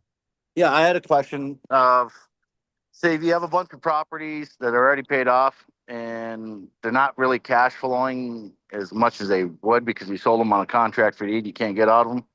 Would you sit there and keep holding on to the money, or would you just refinance them and use that money to keep going? I'd sell the note. You'd sell the note. How do I do that? You went and sold something on contract for deed, but you don't know how to sell a note? Well, I mean, yeah, I tried to find different companies to take it. I've tried to find people to take the note too, but I haven't had really any good luck. There's a bunch of companies that will do it. Sell private note, sellprivate.mortgage.com. Let's see, the one that I've seen, mortgagenote.org. No, that's not it. How much? Where is this? Scott Horn's pretty good. I like Scott Horn. They don't even try to give you nothing for it, is what I'm. Oh yeah, they're going to undercut you, right? They're going to pay 80, they're going to pay 80 cents on the dollar. Yeah. But here's the thing is, if they're not cash flowing well, you sold them on contract for deed. Yep. How are they not cash flowing well? You have them paid off free and clear. Well, yeah, I mean, it's cash flowing, but $4,000 a month, but it's not enough. I mean, out of 6 properties. When I did the contract for deed in our town, the rent was only like $600 a month. And so I went up to $800 a month on some of them. But I did a contract for deed, so I'm locked. I mean, I can't raise their shit. Okay, so Paul, here's what I would tell you. You quit buying real estate because you thought those 6 deals were going to make you retired. Yes. That's well, no, I did 35 of them, and I made good money on some of them. And this one's slow. Go do 6 more, bro. Think about this. You're going to go and get refinances on these. Yeah. And you're going to pull cash out of them. Yeah. They're no longer going to cash flow because of that. No. And you're going to take time, months. In fact, you're going to take months to go do these refinances, correct? Oh, yeah. So why not just spend months going and getting more deals? Yeah, you got a point. Yeah. Right? You're going to allocate the time regardless. Yeah. So allocate the time. Go buy an RV park. Go buy a mobile home park. My mobile home parks, I'll make $7,500 a month. My RV parks, I'll make 20 grand a month net in my pocket. Go do one deal in an RV park and you'll be done. All right. Right. I would keep those properties doing what they're doing and go, all right, I'm not going to allocate my time doing a refinance because now those properties aren't going to cash flow. Bro, you already got houses paid off. That's awesome. Congrats. Like Everything's paid off. I'm debt free. Yeah, amazing. So you have a safety net. Don't mess with that safety net, bro. All right. Go obtain a new skill. On Wednesday, I'll show you guys how to find RV parks and mobile home parks. So just stick with me. All right. I'll be here. There you go. Great, buddy. Thank you. Very cool. I appreciate it. Of course. Man, I could just do Q&A all night long and there'd be just random questions that have nothing to do with the topic that I taught on today. It's interesting. People are just like, I don't care what topic we talked about. I got my own question and I'm cool with that too. Selena Geringer. Selena, how you doing? Guys, if you have your hand raised, please do me a favor. I'm cranking through questions like really fast. Selena, what's up? You are unmuted, but for some reason I can't hear you. So can you make sure you choose the right like speaker or whatever it is? Can you hear me? There we are. I can hear you now. Okay. So I know you don't like Airbnbs, but I have 3 Airbnb properties that are in a town that, Airbnb is, they love Airbnbs because they like the money from the tourism. Okay. So there's no regulations or anything like that. Okay, cool. So guys, let's clarify on the Airbnb thing. I don't want to be branded as someone who doesn't like Airbnb. What she just described is the 1% of Airbnbs. I also have owned the 1% of Airbnbs. Great location, no regulation, tourist hotspot, and they make money. The reason why I don't like Airbnb is because people taught that you can make Airbnb work in every market all over the country. It's kind of the same thing with Section 8. People are like, oh, you can do Section 8 on every house. No, you can't. Section 8 has to be approved by the HUD housing authority. You can't do Section 8 on any house. You just can't. It's physically impossible. There's no way that the house has to be approved for vouchers. Same thing with Airbnb. The Marriott Group has spent $3 billion in lobbying against Airbnb to decimate and increase laws. So if you are buying Airbnbs, first and foremost, understand you've got to find a market that has high tourism, high traffic, low seasonality. So they're good most of the year round, or else you're going to hate your life because you're like, oh, well, we made money this month, but we're not making money this month. That sucks. I've had those Airbnbs too. But most importantly, you need to understand you will never scale an Airbnb portfolio. You will get stuck at 2, 4, 6 houses. Most I've ever seen somebody that before they quit Airbnb was 8. And then there's crazy lunatics that will go buy 75 and then file bankruptcy. You have a couple of bad months or the economy changes. Airbnb is hard. So do I believe in having 1 or 2 or maybe 3 Airbnbs? Absolutely, if they're in the locations that you're in. What I don't want people to believe is Airbnb is a model that you can go scale. No hedge fund is going out and buying Airbnbs. What does that tell you? It's a non-scalable model and a non-reliable model. Do I own some? Yes, I've owned 75 Airbnbs. I've liked it in the past, but now I don't love it because I realize that it doesn't work everywhere. It only works in 1%. And congratulations to you because you have your properties in the 1% area. So what's your issue with the 3 properties? Okay, so my issue is it's not the fact they're not making money because they actually are. I kind of calculated what I've made yesterday. I did a breakdown of everything, and between the 3 properties, I'm actually, profiting about $12,000 a month between the 3 of them. But amazing. My issue is, I've designed them to where, they're not just like your, cookie cutter Airbnbs. They're amazing Airbnbs. But my issue is that the broker that I used who ironically was with the Big Pockets, or what is it called? Bigger Pockets or something like that. Yeah, cargo pockets. Bigger. Yeah, it's a Okay, joke. he was. Yeah. You're well, talking he about was with them. Rob Abasolo? No, it's what is his name? Ricardo Carella. Okay. He was with Bigger Pockets, Okay. and so I kind of trusted him because he was like, he had Airbnbs, he had rental properties, he lives in California. So I thought, okay, well, he knows what he's doing, so he would help me, pick out good deals. Well, it wasn't the fact that he didn't help me pick out good deals. He got me into some really screwed up loans. Private lender loans that are like, 12 months interest only loans, 15% interest, and, this and that, which didn't make any sense because at the time, my credit score was like a 780. So I have these 3 properties. And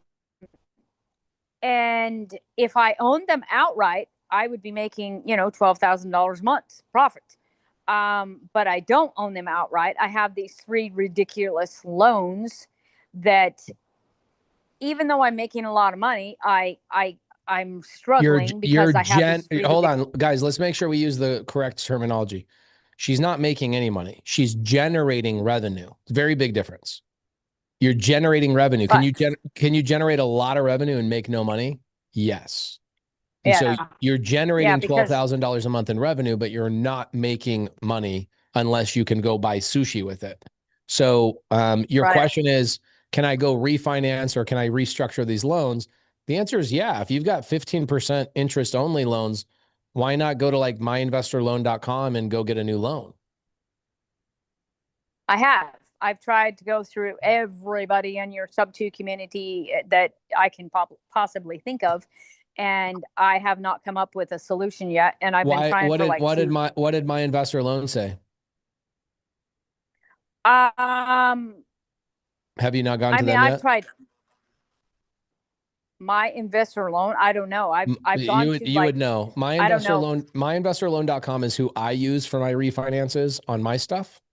That's the best company I know. Okay. Myinvestorloan.com. Now they'll tell you why, right? Like why we're not refinancing you. Have your other lenders told you why they haven't refinanced you? Yeah, because when I started this whole entire process, my credit score was like a 780. But the very last Airbnb that I furnished and designed, I had to use my own credit cards to furnish it and design it. And so I maxed out my cards. So my credit score went from a 780 all the way to like a 500 because I maxed out all of my personal credit cards. So my score went all the way down to 500. So now I can't get refinanced. What are your current mortgages on at right now? How much are they at? One of them is at an interest only 15% interest. I'm paying $2,800 just tell me, like, a month. you're bringing in, let's make it simple. You're bringing in 12 grand a month. What are you paying in mortgages total? Let's see, 2,800, 3,700, and 2,100. Okay. So you are generating after utilities, cleaning. Okay. So yeah, you're breaking even basically. Yeah. Yeah. You're not making any money. So this is simple. What I would do, this is also a strategy to make money. People come to me or a lot of my students and they'll go, hey, I'll partner with you on these Airbnbs. They're bringing in 12 grand a month, but I need new loans that will cut my mortgages in half. And people come to me all the time and I sponsor their loans. So why not just get a sponsor on the loan, meaning use my credit, but you're going to have to get. Because I've tried. I went through your SubTo community and I've tried, and I've even asked, I said, can you please talk to Pace? I just want to talk to Pace. And, nobody's like connected me with you, and that's because you're probably, you're not in my community. No, I'm if you were, you would just come on my Zooms with me, right? You just raise your hand. Come talk to me. But I'm robbing Peter to pay Paul right now, and I can't afford to get into your community. Okay, well, you're talking to me right now for free. Gosh dang it. What do you need? I know. I know. So what I'm saying is, yeah, I've tried, and I'm like, I need help. Okay, so Because here's what I do. I'll tell you. Let's solve this problem in one day. This is like the easiest problem to solve. If you have verifiable income on a deal, it should be no problem whatsoever. Email money@pacemorby.com. I sponsor people's loans all the time, probably every single day. Money@pacemorby.com. I'm going to say it a third time. You need money of any sort. You need money to buy a business. You need money to do a flip. You need money for a SubTo deal. You need money for a development. You need money for a refinance. Email money@pacemorby.com, and my team, Heather and Jade, will reply back to you and we'll help you out. Okay. Awesome. Yeah, I don't look at deals anymore. My team does. Obviously, that allows me to be here and give answers like this. But if I was the one actually working deals every single day, one, that's like Elon Musk changing the tires on every Tesla. That doesn't make any sense for a businessman. And two, there's people smarter than me at underwriting deals, and those people work for me. So Heather, I would develop a relationship with Heather. She's awesome. And it's really simple. You'll have to give up equity on the deal, but right now you're not making any money. And you have one bad month on your Airbnbs, or you have a bad couple of months, you're swimming, my friend. You are losing money, and it's not a fun situation. Yeah, I know. And like I said, I'm robbing Peter to pay Paul, and I took a cash out on my house to do this. My house was completely paid off, and I took a cash out on my house to do these investments. And I got into do you now know why I don't like Airbnbs? Yeah. Well, And the thing is, people will, they'll has anything. Oh, it definitely has it to do with Airbnb. Here's why. If it didn't have to do with Airbnb, you wouldn't have had to go furnish the properties on credit cards. And you also wouldn't have furniture and marketing and all of these types of things. Like, think about Airbnb as a total.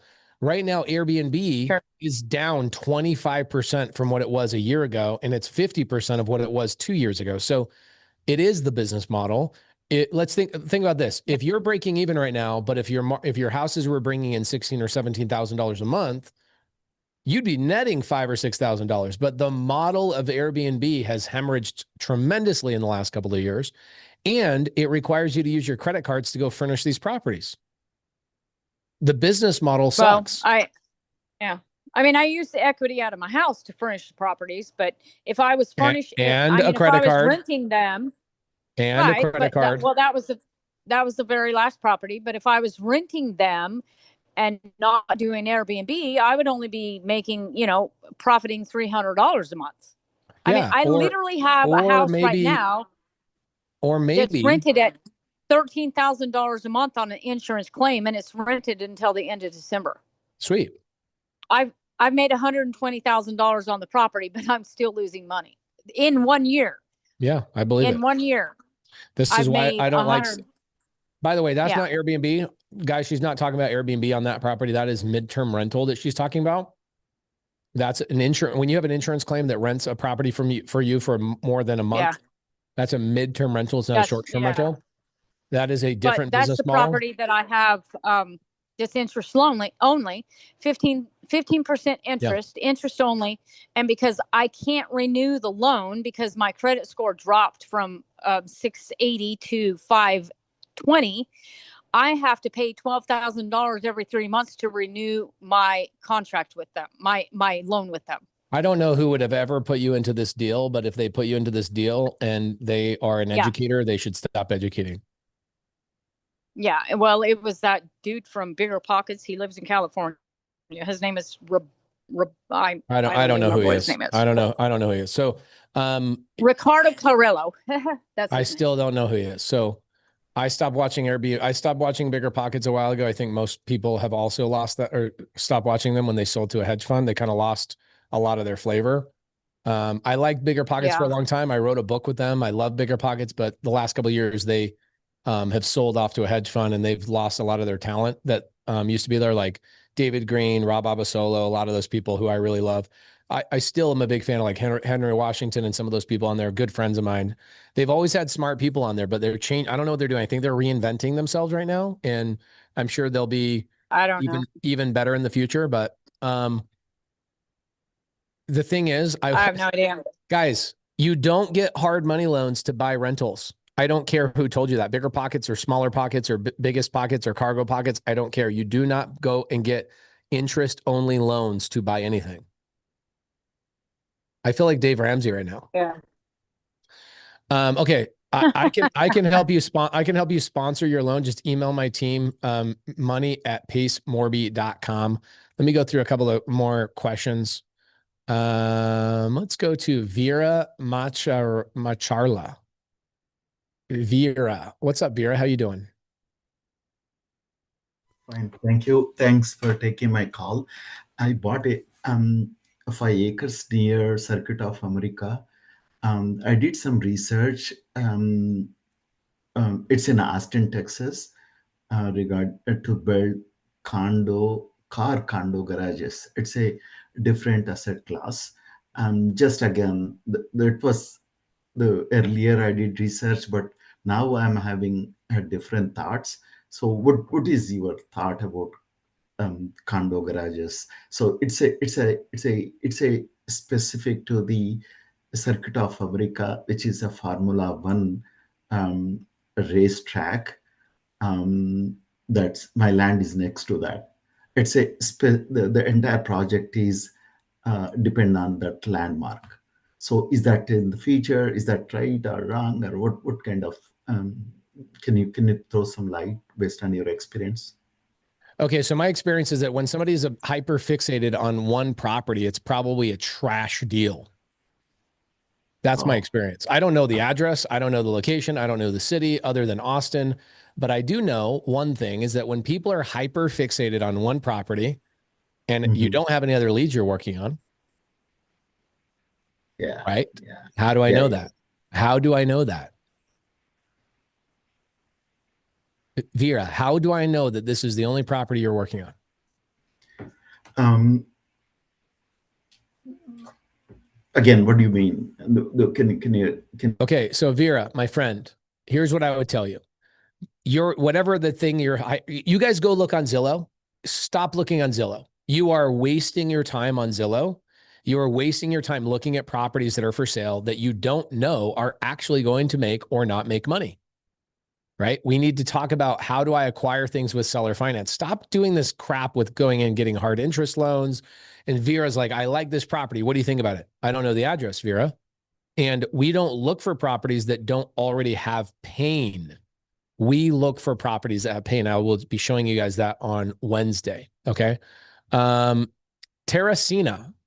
Man, I'm really butchering these names today. I'm so sorry, guys. Terracina, how you doing?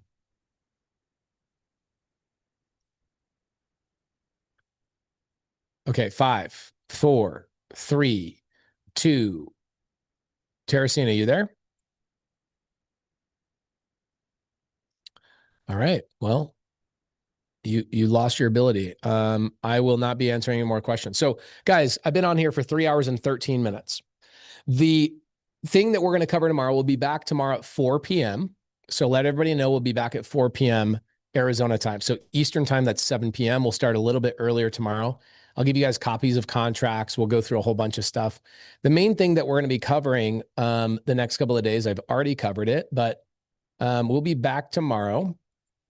The main thing we're going to cover is this really, really, really beautiful diagram that I made a couple of years ago. And we'll finish off all the creative finance strategies. Like, how do I go and do these deals? How do I make money from them? And on Wednesday, I'll show you guys how to actually do them. Okay. If you guys want to take a screenshot of this, you can. We'll also email it out to you guys. It's not to unmute ourselves is this type. I don't even, man, y'all need to go to ChatGPT before you start making comments in like incoherent English. Or maybe you guys are teasing me. I don't know. Maybe you're teasing me. I think maybe you're teasing me. Okay, so we'll be back tomorrow at 4 p.m. We're going to be covering bird dogging for the first hour. I'll give you guys bird dogging contracts. And then also we'll finish off the first portion of this and we'll jump right into how do I make money from these properties? And then on Wednesday, I'll show you how to find them and start the conversation with them. Okay. And then on Thursday, if you guys want to join my team, you guys want to be on a team with me, do deals with me, I'll talk about that on Thursday. So we'll see you guys Tuesday, Wednesday, and Thursday. Thank you guys so much for being here today. I appreciate you. And we'll zoom through very quickly tomorrow. So, and also the replay will be sent out to you guys first thing in the morning. So I'll see you guys tomorrow at 4 p.m. Arizona time, which is 7 p.m. Eastern time. Have a good night.